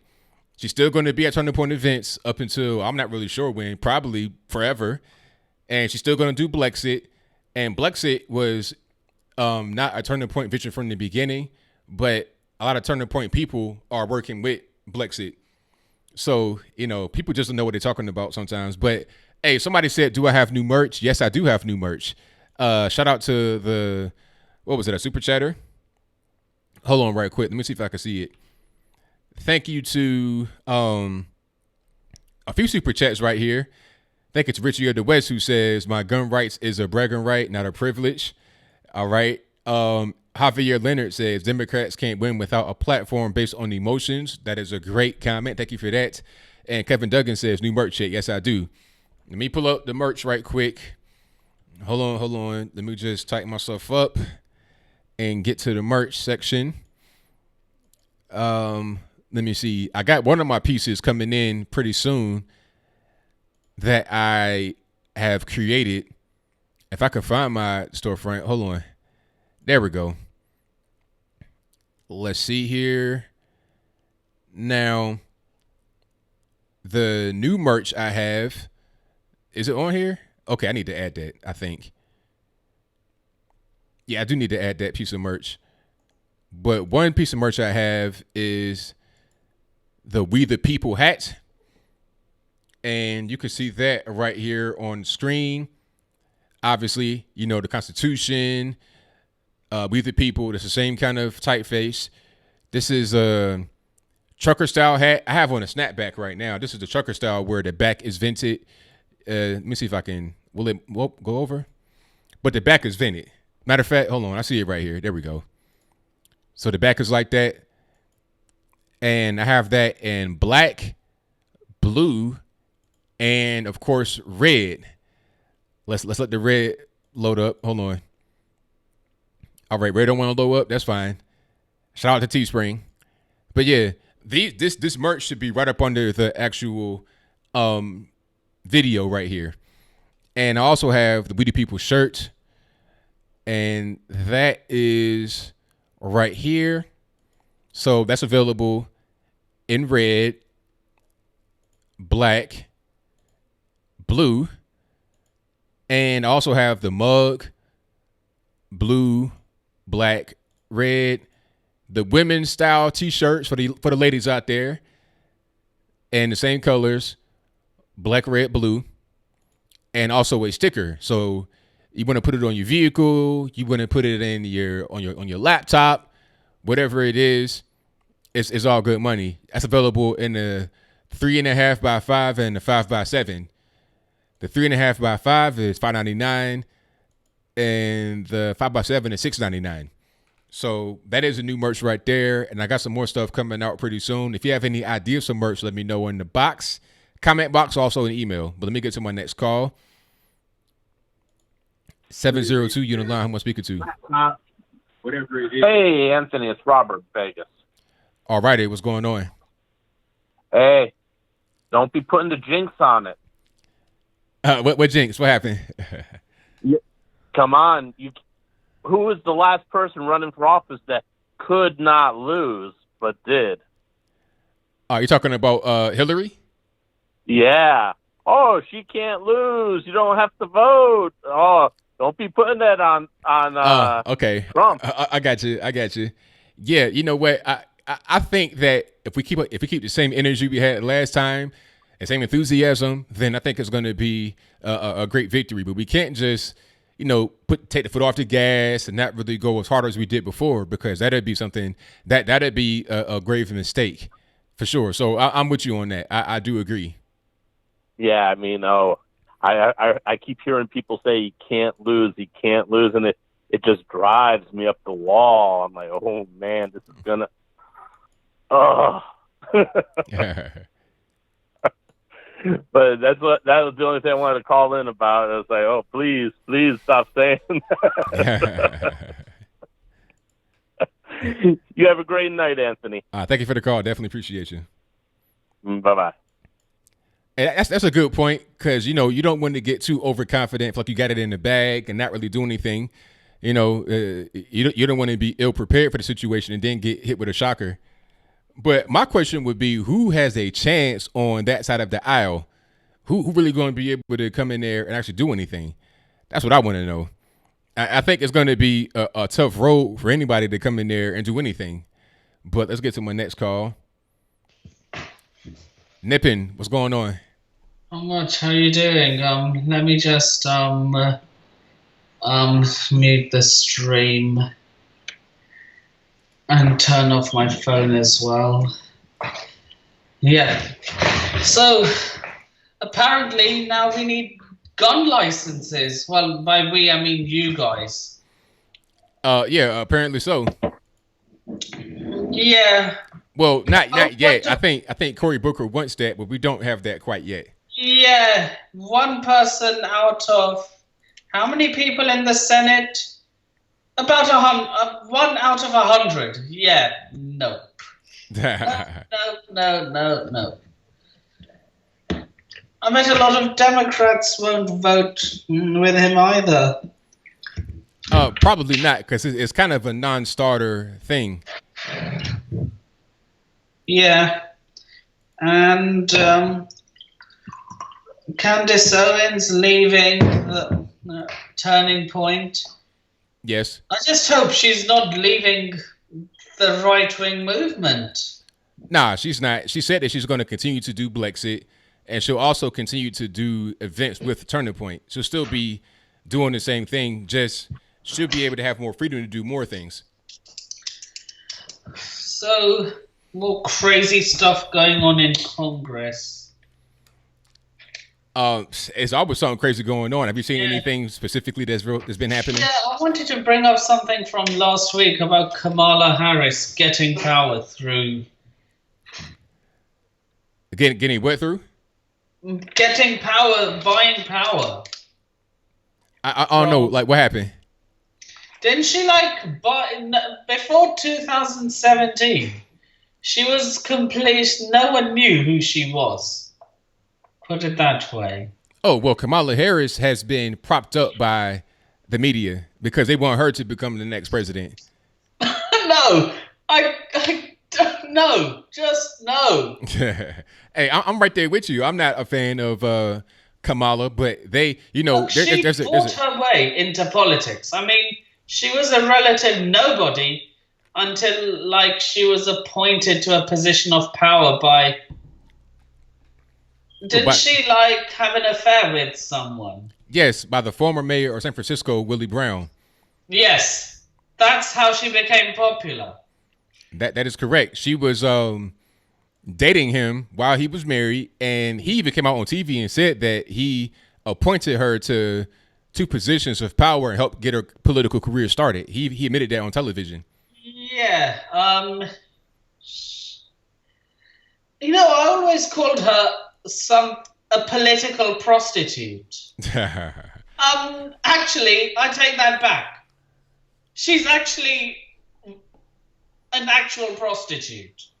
Well, hey, that's kind of what it seems like, don't it? Because, No, I'll take that back. She's not a political prostitute. She is actually a prostitute. Put it that way. Hey, that's I'm not. I didn't say it, but it kind of seems like it's that. Look, think about it. She had an affair to get herself into a position of power. Yeah. That's something what a prostitute would do. That's true. Yeah. that is true. Yeah. Now, a Democrat bullies Planned Parenthood. Well, it was a Democrat bullying people that were outside of Planned Parenthood. So what happened? Well, I was out most of the day, so I didn't have time to watch all the videos. Well, what he was doing was people that were out there protesting, he was bullying them because he was mad that they were protesting. Yeah, it's a free country for a reason. You have every right to protest. And the thing about it is, it wasn't even really like a real protest. They were just kind of like out there praying for the girls that were going in, because you got some Christian people, and he was harassing them because they were out there praying. What? Yeah. I wouldn't even do that to a Muslim if they were praying. Right, but he was doing that. It was crazy. Look, I wouldn't harass anyone if they're praying. If a Muslim is praying, I'll let them be. If a Christian is praying, I'll let them be. Mm-hmm. I won't do anything to them. Right. Got the comment section rolling. And, yeah. Now, tax information leaked. How many times has that happened again? Almost like every day is what it feels like. It's always something new coming from the mainstream media. Now they're talking about they got some tax information from the 80s and the early 90s saying that Trump lost $1 billion in yeah, but the thing about it is Trump has always talked about how he had bankruptcies and how he's been able to get up out of it. So they're not leaking anything that's actually new here. Mm-hmm. And a great interview with Dr. Shiva, by the way. I saw quite a lot of it. Oh, yeah. So how was that? It was good. I'm a bit, just something that came across my mind. Why did you finish 2 2 hours. Why do you not do the whole 3 hours? Well, he has limited time. I don't have that much time with him because he's a busy man. You could have spent the last hour and a half doing regular calls. No, I think I was good. I think it was good the way it was. Okay. Yeah, I was in the middle of ordering a MAGA hat. Okay, so did you get it? You ordered it? I found one about for £4. That's about 7. I don't know the proper conversion rate. Did you get it on Amazon? Where'd you get it? I'm about to order it from Amazon. Okay, good money. Okay, and Tiger Woods earning the Presidential Medal of Freedom. Now, obviously the Democrats are going to be up in arms, saying he's a sellout, he's an Uncle Tom. Yeah, I mean, it's silly because, the only reason why they're upset with Tiger Woods is because of Trump. And people are saying that he doesn't deserve it, all kind of stuff. It's just silly. It's just Trump derangement syndrome kind of running amok here. Yeah, it's unlikely to happen, but if somehow Trump is unseated, are you still going to be doing these calls? Yeah, I'll still be doing the same thing I'm doing. Okay, you'll still be doing ABL though, right? Yeah, I'll still be me. Okay, so you won't go into obscurity. Nah, I'm not going to run away like some of these liberals might do. Okay, thank God. I'll still be on your calls then. And then Kim Kardashian freeing the inmates in the past 90 days. Yeah, 17 inmates in the past 90 days. Yep. Yeah, so what do you think about that? Yep, that's good. Or it could just be one political stunt. I have to look at it both ways. I mean, it could be a stunt, but either way it goes, you still got people that are freed from the penitentiary. So I think that I think it works out for people that have been freed. Because sometimes some people do some things for their own personal gain, but it also helps the other person. It's a mutually beneficial thing. So yeah, when Trump first ran for president, when I was an SJW back then, I was like, if a Republican's gonna win, it's either gonna be Jeb Bush or Ted Cruz. I was like, back in January 2016, if you had told me that Trump would win the presidency as a Republican, I would have probably just laughed you out of my room. I would say no, the only two Republicans who have an actual chance of becoming president are Ted Cruz or Jeb Bush. Right. So yeah, I would have actually liked to see Ted Cruz as president. Well, hey, I think it all worked out well. Ted Cruz, he could have been okay. I liked Ben Carson. I liked a few guys, but I think that Trump just kind of rose to the top there. But I gotta get to a few more calls, Nipin, man. I thank you for the call as always.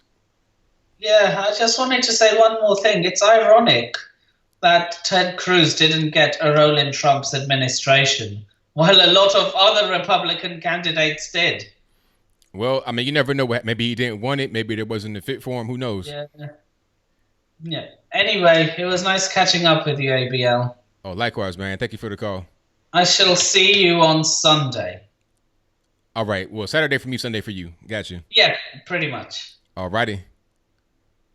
Peace. All right. Thank you, Nippin, for the call. I most certainly appreciate him. Let's get to my next call here. 214, you're on the line. Who am I speaking to? Hey, man, what's going on? This is Tariq, bro. All right, Tariq, what's happening? Nothing much, man. I just got to disagree with Nippon on Ted Cruz, man. I don't think any of these Republicans are strong enough like Donald Trump to withstand liberals and to fight back. Many of them would probably buckle and fold.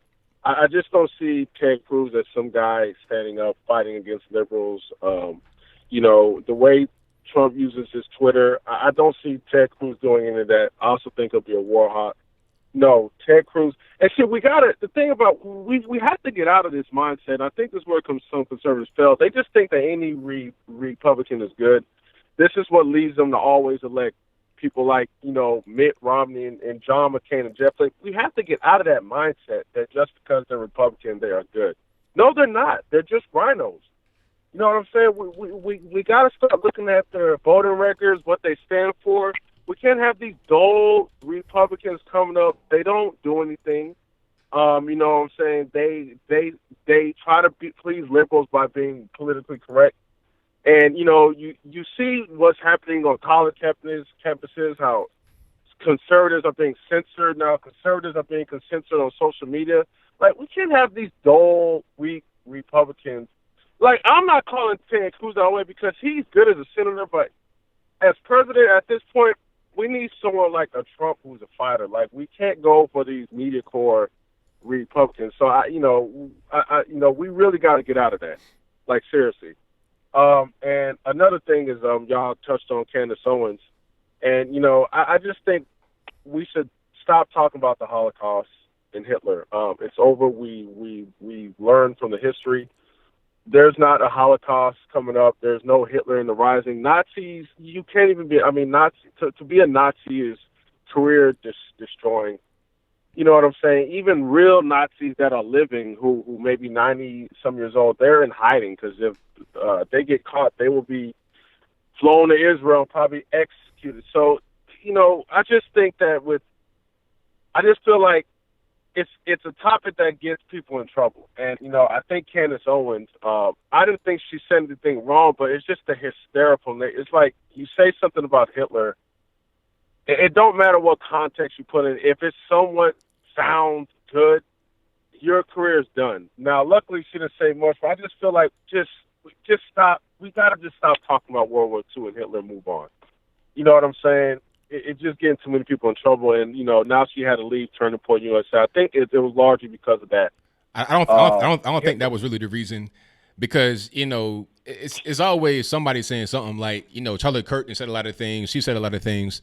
I don't think that was the reason. I think it's because she is better able to do more things outside of that particular role she was in. The company's been growing a lot. There's a lot more stuff going on. There's a lot of responsibilities for that position that she had. So you could put somebody in there that's dedicated to that position. She can just go do different things because she's still going to be doing speaking engagements with them. She's still going to be alongside them. If it was about, people saying, oh, you're associated with them and you can't be that because you said this, then she would just kind of do a clean break. But that's not what's going to be happening. They're still going to be working together. So I don't think it's that, really. Okay, good. I just hope there wasn't that, man, because I just feel like they just keep bringing that up about her. Mm-hmm. Did you watch that White House Correspondents' Dinner? No, I didn't. That already happen? Yeah. With the guy, it was still anti-Trump, man. It's still anti-Trump. The historian kind of phrased it in a way that the media must be vigilant, because presidents like Trump is always going to challenge you, and you have to hold the line and keep the public educated. And, the problem I have with that line of thinking is it's almost as if they're saying that the media is reporting the facts. And the reason why you have a hostile relationship with presidents is because the presidents don't like that you are exposing facts about them. And that is that is utter BS, man. The media is straight up promoting hysteria, falsehoods, and fictions. Even with this whole tax thing, have you been paying attention to this tax document that they got? Now, why would the New York Times find some old document of Donald Trump and then smear him like this? You know what I'm saying? I was watching CNN, and you got Don Lemon, you got these news reporters acting like just giving opinion pieces, talking about the master trader, the guy who everything touched turns into gold, obviously doesn't know how to manage his money well. That is almost like an emotional attack on Trump. You know what I'm saying? It's kind of like a psychological thing telling me that Trump can't master his money. And my thing is, if Trump was so bad with money, why is he still a billionaire? You know what I'm saying? That's right. Why is he still having all this money? if Trump was so bad with money, why isn't the economy going down? You know, this is another fake news phenomenon, and I feel like with the media we have, I feel like this is going to go on forever. And I think Trump should not give any energy into this. Now I just feel like every single press conference, every time Trump gets questioned, they're going to bring up these stupid taxes. They're going to have him clarify it, and it's just going to be over and over again. I think Fox News shouldn't spend any more than a day on it. Like, you know what I'm saying? Because it's just, to me, you know, this is just a smear job just to try to affect the election, man. So, yeah, I honestly don't think, I think one of your previous callers said, I don't think Trump voters care. You know what I'm saying? Like, I don't think anyone cares about that. You know, I don't even think, you know, maybe angry liberals. You know what's crazy about this Trump presidency, man, is just like, I think since the election of Donald Trump, I think more people are going to be supportive of Trump simply because they see how liberals operate. You know, they see how extreme the social justice movement is getting. You know what I'm saying? I think Trump is going to get a lot more of the vote. And I think the people who are already, you know, far to the left who hate Trump, they are just going to hate him more. But I don't think this Trump election has really turned more conservatives into liberals. I think it turned more liberals into either independents or conservatives. What do you think about that? Say that one more time, the last part. Yeah, do you think this Trump election turned more people who are liberals into either independents or conservatives? Oh, 100%. Not only the election, but also things that happened after the election. People, you know, getting attacked because they had the MAGA hat on. The general kind of racism that is coming from the left to people that are just everybody, not just the right, but everybody, left, right, center, everybody. It's just so much. Like the thing that happened with the guy, Brian Sims, in Philadelphia, harassing old ladies, stuff like that is going to drive liberals away from the left. But check out the hypocrisy of the media. Just Anthony, could you imagine if that was the roles were reversed, man? It was some Trump supporter, some far-right Republican, attacking some feminists who are protesting for abortion. How do you think the media would handle that? Man, it would be Nick Salmon all over again. Exactly. And they would force Trump to respond to the situation. But you see, what's ironic is that where are the feminists? Where are the feminists? Here goes a man harassing a woman and 3 girls. Where are the feminists? I thought the feminists cared about female rights and protecting women against toxic masculinity. So when people see this, now you start seeing the feminist movement is just a left-wing thing. It's not some women's rights movement. Because if you are, and I'm glad this happened because conservative women need to see this. You have to, in order for feminists to even look your way, you have to politically align with them. If you're not a liberal, they don't care. You know, some man could slap you in the face and they wouldn't even report it. They would say, "Oh, serves her right. She shouldn't have been a Christian supporting that president." Like seriously. So it just shows, man. Like the whole feminist movement is hypocrisy. It's sad that the only media that is reporting all this is Fox News. You know, CNN and these other networks wouldn't pick it up. And that's why sometimes I wish like Fox News shouldn't even pick up, you know, things that liberals complain about. I mean, I just think that we got to play this game that we are trying to win. Like, screw all this being in the middle, being politically incorrect, because when you are politically incorrect, like you said before, like, you can't be honest. Fox News need to just be biasly on the right. Like, I don't know. I just think that screw these Democrat town halls. Or if you're going to have these Democrats come in, stop being so easy on them with these questions. Go hard on them because Donald Trump, exactly. Bro, if Donald Trump were to go to CNN, they will show that man no mercy. They're going to have Don Lemon on there, Chris. They're going to have everybody going super hard, talking about where Stormy Daniels, how does your wife feel about Stormy, all that. The disrespect would be off the chart. They would not respect them. The audience members, they will make sure the audience members will be rude and very disrespectful. I'm not saying conservatives be rude and disrespectful like them.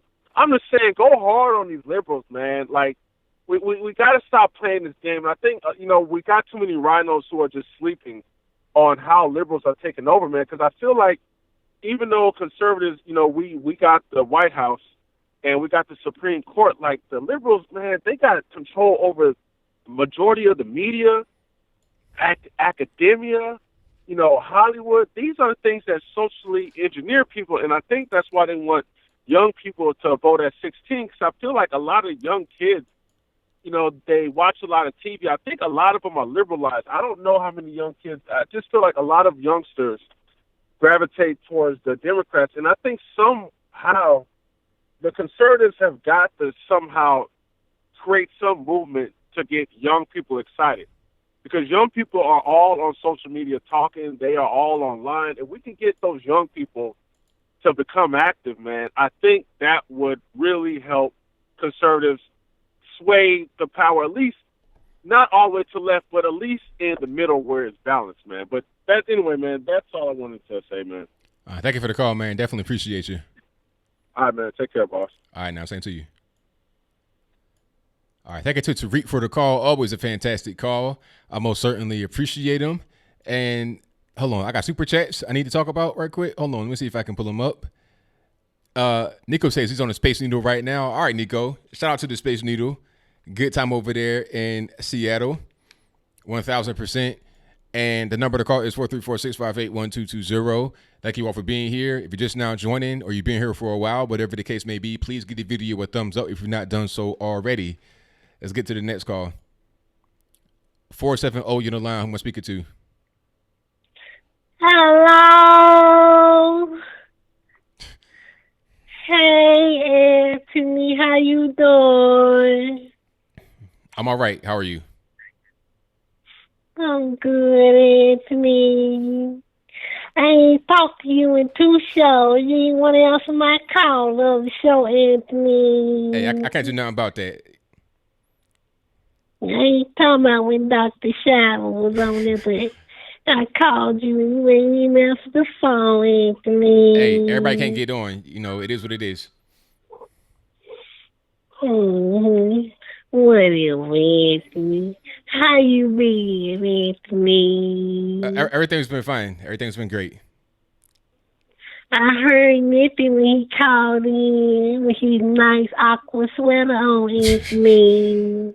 Oh, boy. Yeah, shout out to Nippin. He looks so handsome up there, Anthony. All right, hey, let's keep the call PG. Come on now. We got kids watching. Okay. But anyway, how you been, Anthony? Did you see that man talking to them folks in front of that abortion clinic, Anthony? Yeah, what's the guy's name? Brian Sims from Philadelphia. What's wrong with him, Anthony? Hey, I don't know what's going on. That's one of your people. That's one of your LGBT squad people. Anthony, nobody from no LGBT, A, B, C, D, E, F, G, K, H, who would do nothing like that, Anthony. I can't tell because he was acting up. He made me mad, Anthony. He wouldn't have did that to me, Anthony. Me neither. If I was there, it would have been some furniture moving, some smoke in the city. He would have got 3 swift elbows upside his head. Well, I'm glad to know you would protect me too, Anthony, if I was out there protesting, because I don't like abortion either, Anthony. Yeah, I'm glad you don't. I'm glad you're anti-abortion. I don't like no abortion, Anthony, because I heard about that woman, Margaret Sanger. She just like Adolf Hitler, Anthony. You said who now? Margaret Sanger. She sounded like Adolf Hitler. Oh, Margaret Sanger. Yeah. She definitely was. She was talking about exterminating black folks, and also Jews and Chinese. She called us useless eaters, human weeds, and that was the whole point behind Planned Parenthood, to exterminate us. So I don't know how anybody can support that. Anthony. No, Anthony, you might hear me vote for Donald Trump coming next election, Anthony. Hey, go for it. Put on the MAGA hat, do the whole 9. Vote Trump. I just can't do it. I don't know it. I had to think about that once, twice, and 3 times amazing, Anthony. Hopefully make the right decision. Well, I hope so, Anthony. And what's wrong with this other little man up there, this Al Green man, talking about some, what's wrong? Who do you think he is, Anthony? Hey, he being honest. He knows that if they don't impeach Trump and get him out of office, then he's going to win again because they have nobody on that side that can actually win. So he's just being honest. I'm glad that he's saying what's real rather than everybody else talking about, oh, you're trying to get to the bottom of it. You're trying to reveal some truth. No, you're not. You're trying to win an election by dirty tactics. He looked like some baby that was produced by Joe Budden and Steven Seagal or something. I don't know about him. I'm glad he don't represent Georgia. We got some good people, Anthony. Yeah, his beard is kind of strange. Yeah, with that little ponytail. I used to have a ponytail like that. But anywho, Anthony. And what you think about what Nancy said about your man? No, I want to see what you think about that man, Nadler man, Anthony. Who?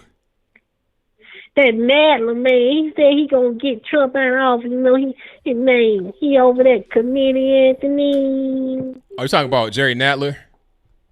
Yeah, Anthony, him. Yeah, Jerry Nadler is a fool. When he was younger, he looked like Peter Griffin with all that weight on him. I don't like Jerry Nadler at all. So, yeah, he's just a nut, just trying to get in the way, not really trying to cooperate with the president and let the country run effectively. So he should go ahead and step down. But, you know, Democrats like him because he's being a Trump obstructionist. Well, yes, you know, that wasn't one show we talk serious, but you know something, Anthony? Like I said, I'm a veteran, Anthony. I don't like the way the VA be treating me. It ain't just because I'm a tranny, but Anthony, they just, you know, they don't do vets right, Anthony. Oh, you a veteran? I didn't know like that. Anthony. Yeah, Anthony, I was in the Navy, Anthony. Oh, sorry. That's right. You were in the Navy. Okay, I forgot. Yeah, of course. They don't do veterans right, Anthony. I don't. You know, I do kind of support some of the stuff Trump do, but you know, he's still an horseman, and I just don't know about him yet. Hey, it's only a matter of time for you put on the MAGA hat and vote Trump. You know, because your side, it ain't doing right. The VA messing up, the abortion's crazy. You got Peter Griffin, a.k.a. Jared Nadler, acting the fool. So you might want to put on the MAGA hat and go the right direction. I could just go with it. I don't know, Anthony. I do MGGA, Anthony. How about that, Anthony? You could say you're going to do what now? MGGA, Anthony. Oh, what does that stand for? Make Georgia great again. How about that? Make Georgia great again? That sounds good. That'll work. I don't know about your horse, man, Anthony. But Anthony, I know it's getting late and I got to go, Anthony. It's amazing that Kevin Cory in the chat room, Anthony. I don't know where they at. You ain't talked to amazing Anthony. I don't know where they at, so you gotta ask another person. Shout out to Kevin's Corner and Amazing Lucas, two great dudes. All right. Hey, I said that magic word. That's my fault. But look, this is a PG. Hey, this is a PG show. You can't be acting up. So thank you for the call. I definitely appreciate you. Okay, just see that amazing. All right. Have a good night, sir. Excuse me, Anthony. Yes, ma'am, Anthony. All right. Have a good night. Tell Kevin I said hey. All right. We got to move on. Thank you for the call. Okay, bye, Anthony. Man, this I don't know who. I think I know who that is, but I don't quite know for sure. I think I know who that is. So, caller, hey, you gotta move on to the next call. All right, No King, what's happening? Hey, not much. How are you doing? Everything's good, man. Can't complain. Yeah, man. So this thing with these conservatives being banned, it's pretty messed up. But the thing is, there are a lot of these conservatives that it's hard to feel sorry for them. Like Laura Loomer, she had this thing. I don't know if you saw the video where she went to Facebook and she's busy whining and complaining, and security had to take her out. Yeah, I'm not really sure what's going on with Laura Loomer. I mean, it's kind of just a confusing thing. I really don't know what's happening. And yeah, go ahead. Oh no, go ahead. Go ahead. It's just kind of weird. I really don't know what's going on. Yeah, it's just these conservatives. I get it, like this bias. Like the former CEO of Reddit, he wants to get rid of the Donald on Reddit.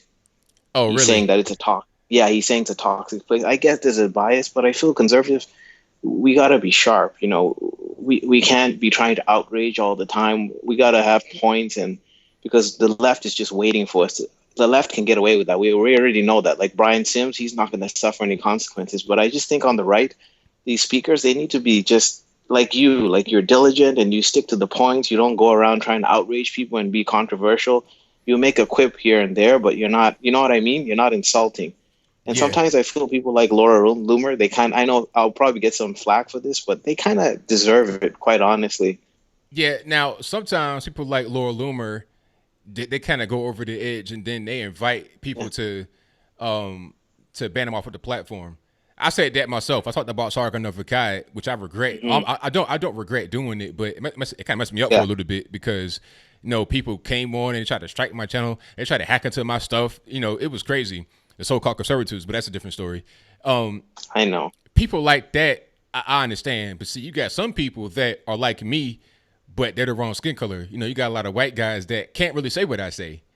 Then if they said now it's racist, see, I have a little bit of protection because I'm black. But a lot of white guys, if they're just like me, they're kind of on murky, they're kind of on shaky grounds. I mean, it's some guys on YouTube that can't really do too much because of the constant scrutiny by the platform. Yeah, it's for sure. It's true. And the last thing I want to ask is about Trump. You think it's a good idea for him to focus so much on immigration? Because there are other issues such as healthcare. And the big thing that millennials are into is global warming, or what, I don't know what the heck they're calling it now, or climate change. Yeah. These issues, I don't hear Trump talk a lot about this. I get that his whole platform was mainly about immigration, but I think if he wants to get those younger voters, because Tariq was talking about that, I rarely hear any discussion about that. Well, the thing is, the whole idea of global warming, climate change is a farce. It's not even real. So it's like, why would Trump even spend time talking about that? If you're trying to get people that are conservative and or convert people to the other side, you won't spend time on the issue that's not even the real issue. But the border thing is definitely a real issue. Thousands upon thousands of illegals coming in all the time with all kind of diseases, crimes, weapons, human trafficking. That's a really big problem versus not a thing that's imaginary. Healthcare is a big issue as well, but that has to be kind of, a Congress thing. We tried to get it passed, but then you had John McCain block it. So what can he really say about that? I mean, I think that the bigger issue right now is immigration, and that's pretty much what it is. Climate change, nothing burger. Yeah. Well, yeah, that's a good point. I was really curious about that, and I'm looking forward to see Amy Klobuchar on the town hall. I hope they ask her some hard-hitting questions. They get some panelists who are actually competent and don't look goofy, because they look really goofy with Bernie Sanders. That was kind of embarrassing, but as usual, it was great talking to you, man. Have a great night. Thank you for the call, man. Definitely appreciate you. Peace. All right. Thank you to my man Nolo King for the call. Most certainly appreciate him. Yeah, climate change is a nothing burger. It's a farce. It's not even really real. People can say, you got AOC talking about Green New Deal. What's funny about the Green New Deal is that it's not even really about climate change. It's about trying to shift power from the people to the government. You know, they got stuff in there talking about no more airplanes. It's like, come on, man. Like, what are we doing? Is that green? Like, you know, mass transit is an airplane. You could put like what 200, 300 people in the plane if you got one of them big jets versus everybody driving the vehicle or getting in a train on the ground. That, I mean, it makes more sense. It's more economically sound. It's more, I don't know. It's just weird. But let me get to my next call. Okay, let's go. 510, you're the line. Who am I speaking to? Hi, this is Alex. How are you? Everything's great. How about yourself? Oh, I'm doing great today, brother. So you've been talking about these conservatives and the problems with the Democrat Party. What's your first thoughts on Democrats targeting black conservatives? Oh, well, it ain't nothing new. This has been going on for quite a long time, especially black Democrats versus black conservatives. That's been a thing that's been happening for a while. And really what it is, if you're talking about from a higher level to a lower level, like politicians down to people like me, it's because they want to keep their voting bloc intact. They don't want to have anybody leave the Democratic Party because it enables them to have success in elections year after year without really being questioned. And people that are on a lower level, just regular people versus regular people, it's a lot of brainwashing going on from the academia level. And that kind of just carries all throughout life. And also at home, people just fighting amongst each other because one side is ignorant and the other side is not ignorant. I see. Yeah, that makes total sense. How do you feel about their targeting black babies with all their abortion bills? Well, I mean, a lot of these people that claim to be so pro-black and loving of the black community truly don't want to even really be around black folks or have a lot of us in the society to do with. Joe Biden himself said in the 70s that why must my white child be in the same classroom or on the same bus with your black child to be able to learn? You know, there's a lot of stuff like that going on. They had a Klansman in the Democratic Party, or so-called former Klansman in the Democratic Party for 50 years, Robert Byrd. It was Hillary Clinton's friend, Barack Obama's friend. It's what they've been doing the entire time. They've always been hostile towards blacks ever since slavery time. There was no party switch. There's always been a general air of hostility towards black community from the Democratic Party ever since before the Republicans were even founded in 1850, 1860, something like that. So it ain't nothing new. Been the same old thing, just a different face to it and a different marketing strategy.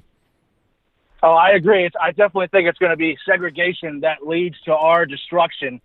What do you feel about Assange possibly leaking documents out there, telling the public that the Democrats are actually trying to corrupt the entire conservative party, starting with the black conservatives by spreading false racial lies?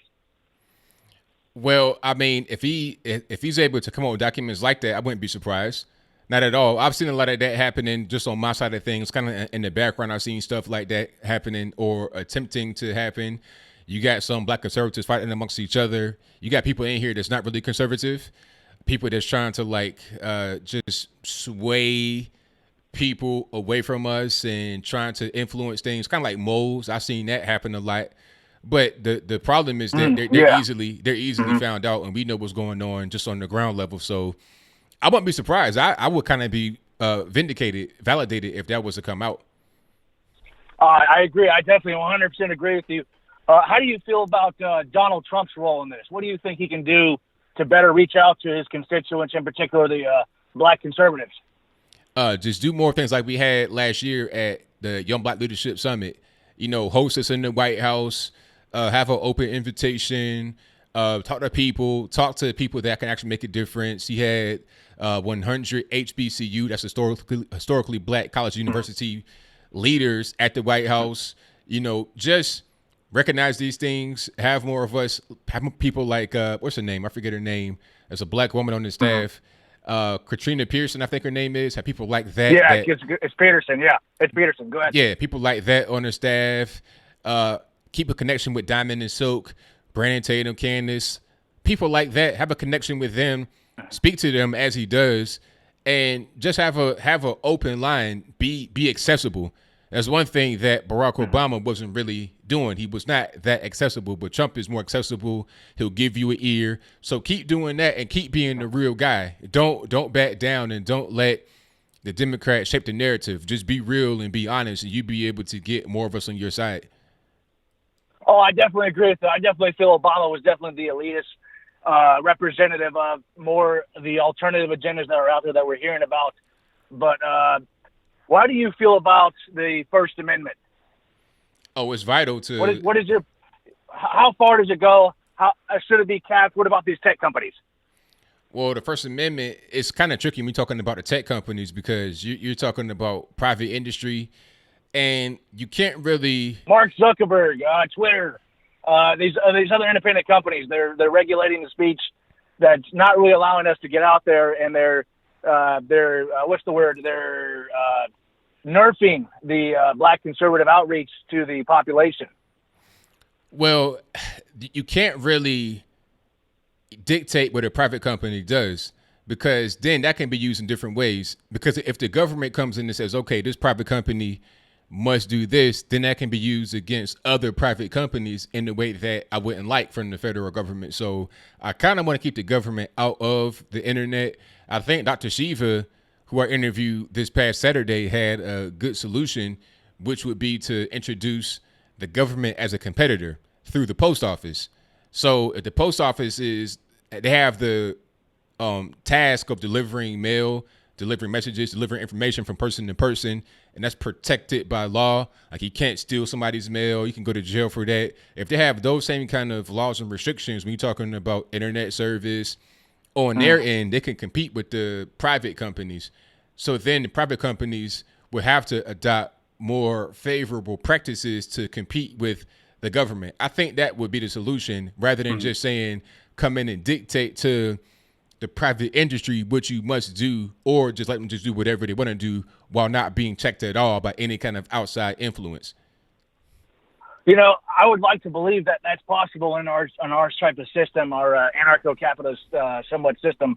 But how do you feel about people like Jeff Bezos being in bed with the government and undermining the freedom of our American system as we know it right now? Well, I'm not really sure what he has done as far as being in bed with the government. Well, they're all cutting deals to make tax write-offs so they can further advance their business. Jack Dorsey of Twitter famously there's been quotes linking him to questionable remarks about government policies and whatnot. He was on the Joe Rogan podcast. That's one of the podcasts that I've been actually partaking in. But I just want to know, do you think it's inevitable that these privatized companies end up eventually taking control and being their own form of government? Well, no, because in order to take control of government, now you got to be able to have laws on your side. You got to be able to enforce certain rules upon the citizens, and then you got to have penalty of arrest or some kind of civil thing. They can't do things that are outside of what the current laws are. I think there should be some kind of wall set up between these companies and the government, meaning you can't just have a law that specifically impacts a Google or is designed to specifically impact or benefit a Google. You know, like it can't be some kind of enhancement. Like, you know, if somebody tries to hack into a Google server, it can't be some kind of enhancement. Like, okay, you tried to hack Google, therefore you're going to get more time. Right. It has to be equal across the board. If you try to hack into a regular citizen's computer or a computer at Google, it shouldn't be any kind of thing like that. So as long as they're able to stay outside of the government as far as any kind of extra penalty, then we're good. When they cross that line, now we got a problem. Well, that's what they're doing. They're trying to blur the line about government and private companies. They're trying to make it seem like it's one thing in of itself. It's almost like they're two alpha male lions on a hill, and they're competing about who's going to be the strongest one. And we're just sitting here waiting to see who's going to be our kings, in a sense. Well, I mean, do you understand how it takes? Yeah, I mean, I see where you're coming from, but private business still has to be protected. I think the way that you can reduce the power of the private business is to have more competition, because once you start to kind of like get in there and say, okay, this company is going to be having these rules and this company's going to have that rule, it's like, where does that stop? And when do they do that to a company? When do they control a company that we actually want to be free and not really under these kind of regulations? Oh, yes, regulations. Yeah, that's their code word for trying to run your life and trying to control the speech that you use online. We've seen a lot of these instances where they've been doing that. But my biggest concern is Jeff Bezos' example when he went to buy Whole Foods. The natural thing was there's an organic grassroots movement of buying all these healthier foods for the population, and then eventually he slowly started creeping in less quality, high quality foods. You understand? So that's what they're starting to do right now with our First Amendment speech. Is they're slowly trying to take away, oh, this person's racist, this person's a terrorist, they're not for black conservatives, this and that, and it's a road to destruction. To be honest with you.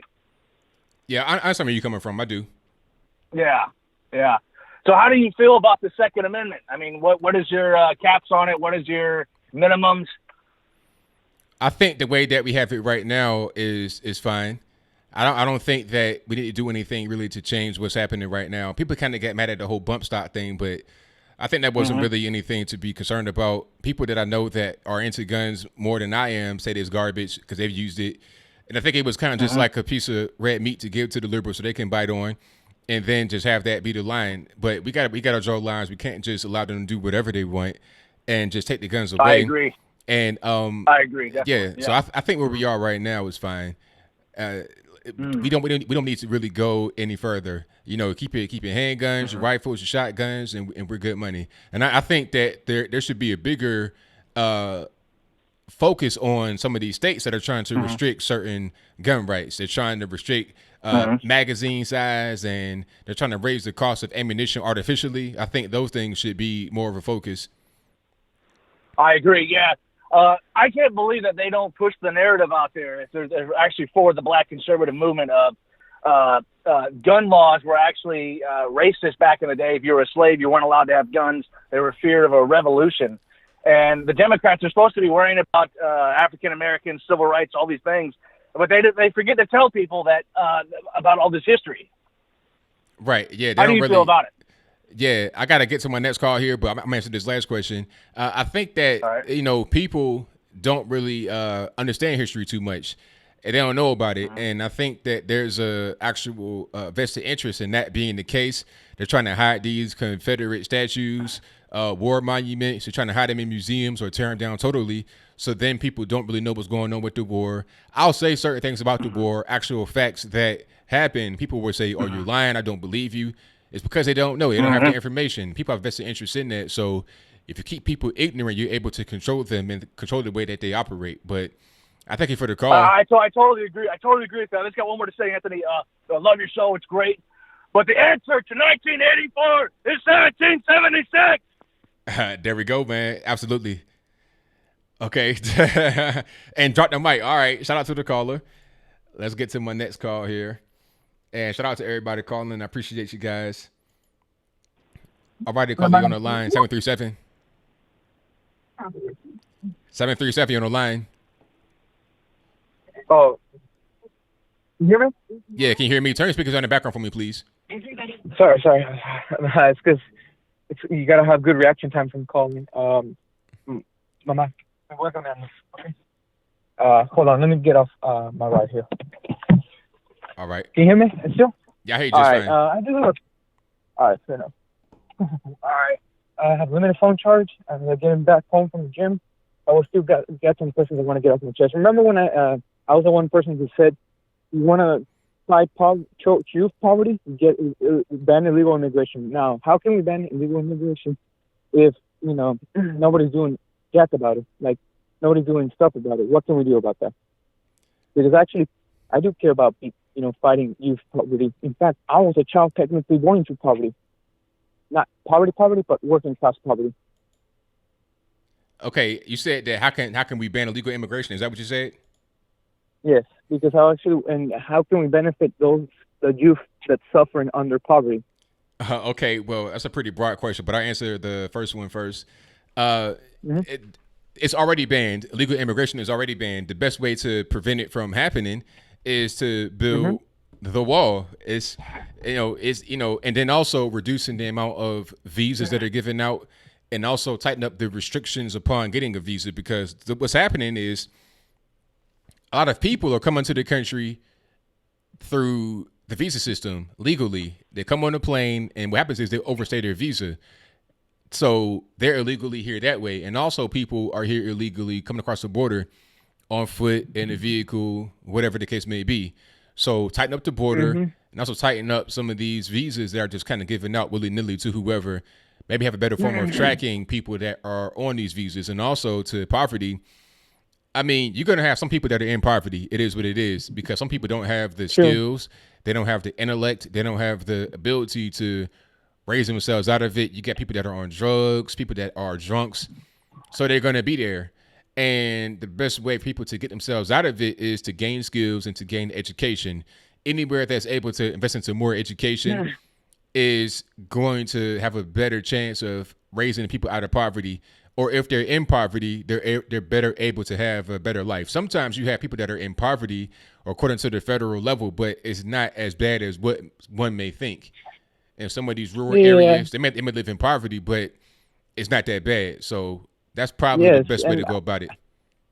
When you mention that, I hate when people try to do a one-on-one game of who has it poorer, the rural areas or the urban areas. I'm like, neither one is worse than another. Both suffer their own poverty at their worst hands. Like they both got it in a unique way. Like you can say the poverty in rural areas is more due to the drug abuse, while the one in urban areas is more due to a poor infrastructure.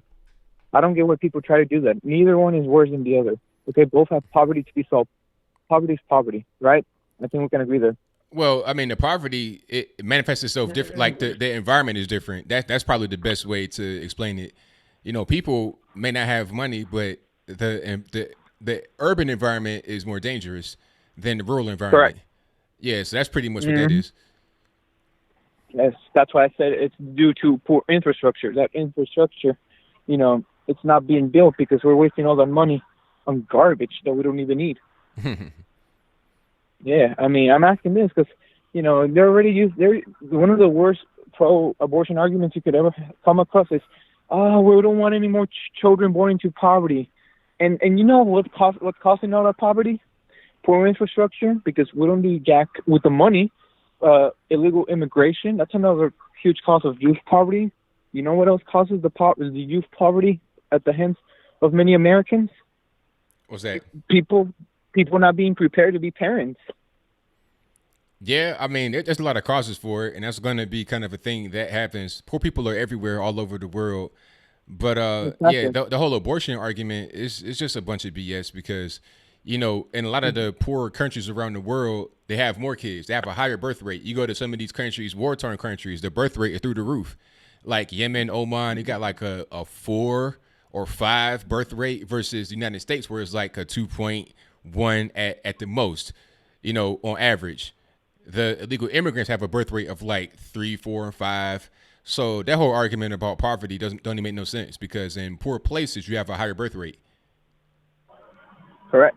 I mean, exactly what I get the hands of because, I mean, even then, it's not like the children are going to be born without anything. You have plenty of resources for the children anyways. You've got adoption services, you've got child protective services, you've got foster care, you got if you have another family member willing to take care of the child, give it to him or her. You know, I don't understand why people are using the so-called poverty card as a scapegoat to justify abortion. It's ridiculous. I'm with you on that, man. But I got to go ahead and wrap it on up here, man. So thank you for the call. I definitely appreciate you. No, definitely. Keep doing the good fight, man. You are one of the best political commentators right now. All right, thank you for that. Definitely appreciate it. Yes, sir. All right, shout out to the caller, but I got to bounce. So thank y'all for joining. I most certainly appreciate you. Be sure to subscribe if you're not subscribed already. Give me a like on the video. That'll help out tremendously. And share the video as well. If you like what you seen, you like what you heard, share the video. That'll do me a big solid. Shout out to all the mods. You guys know who you guys are. Let me see if I can find. Can I find the moderators? Because, you know, YouTube didn't change stuff. I don't even know where my mods are. I don't know what's going on. Let me see. No, it don't want me to find the mods for some reason. I don't know. But shout out to the moderators. You guys know who you are. We got Liza Jean, Omar Adams, Bill from the Hills. We got, who else? Shreebs, Friends, Protocol. You know, the whole squad. Wendy's... Omar Adams, friends, Liza Jean. Shout out to everybody for doing what you guys do. I really appreciate it. And shout out to Super Chatters right quick before I bounce.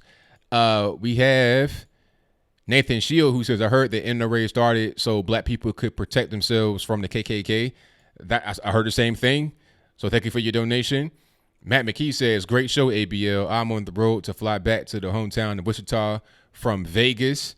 We'll be tuning in from there the next 2 weeks. Alrighty. So thank you for your donation, man, and definitely appreciate you. Hopefully you enjoyed the show from Wichita, Kansas. Big up. And shout out to Kevin Duggan for the donation who says, GG, good game, 100%. All right, so that's all I got. It's about 1,000 degrees in my house. I'm going to turn some AC on, give me something to drink, and that'll be it. I will see y'all again live on Saturday. And I got videos coming out all throughout the week. I already got stuff scheduled. I got a video coming out tomorrow morning about Trump's tax returns.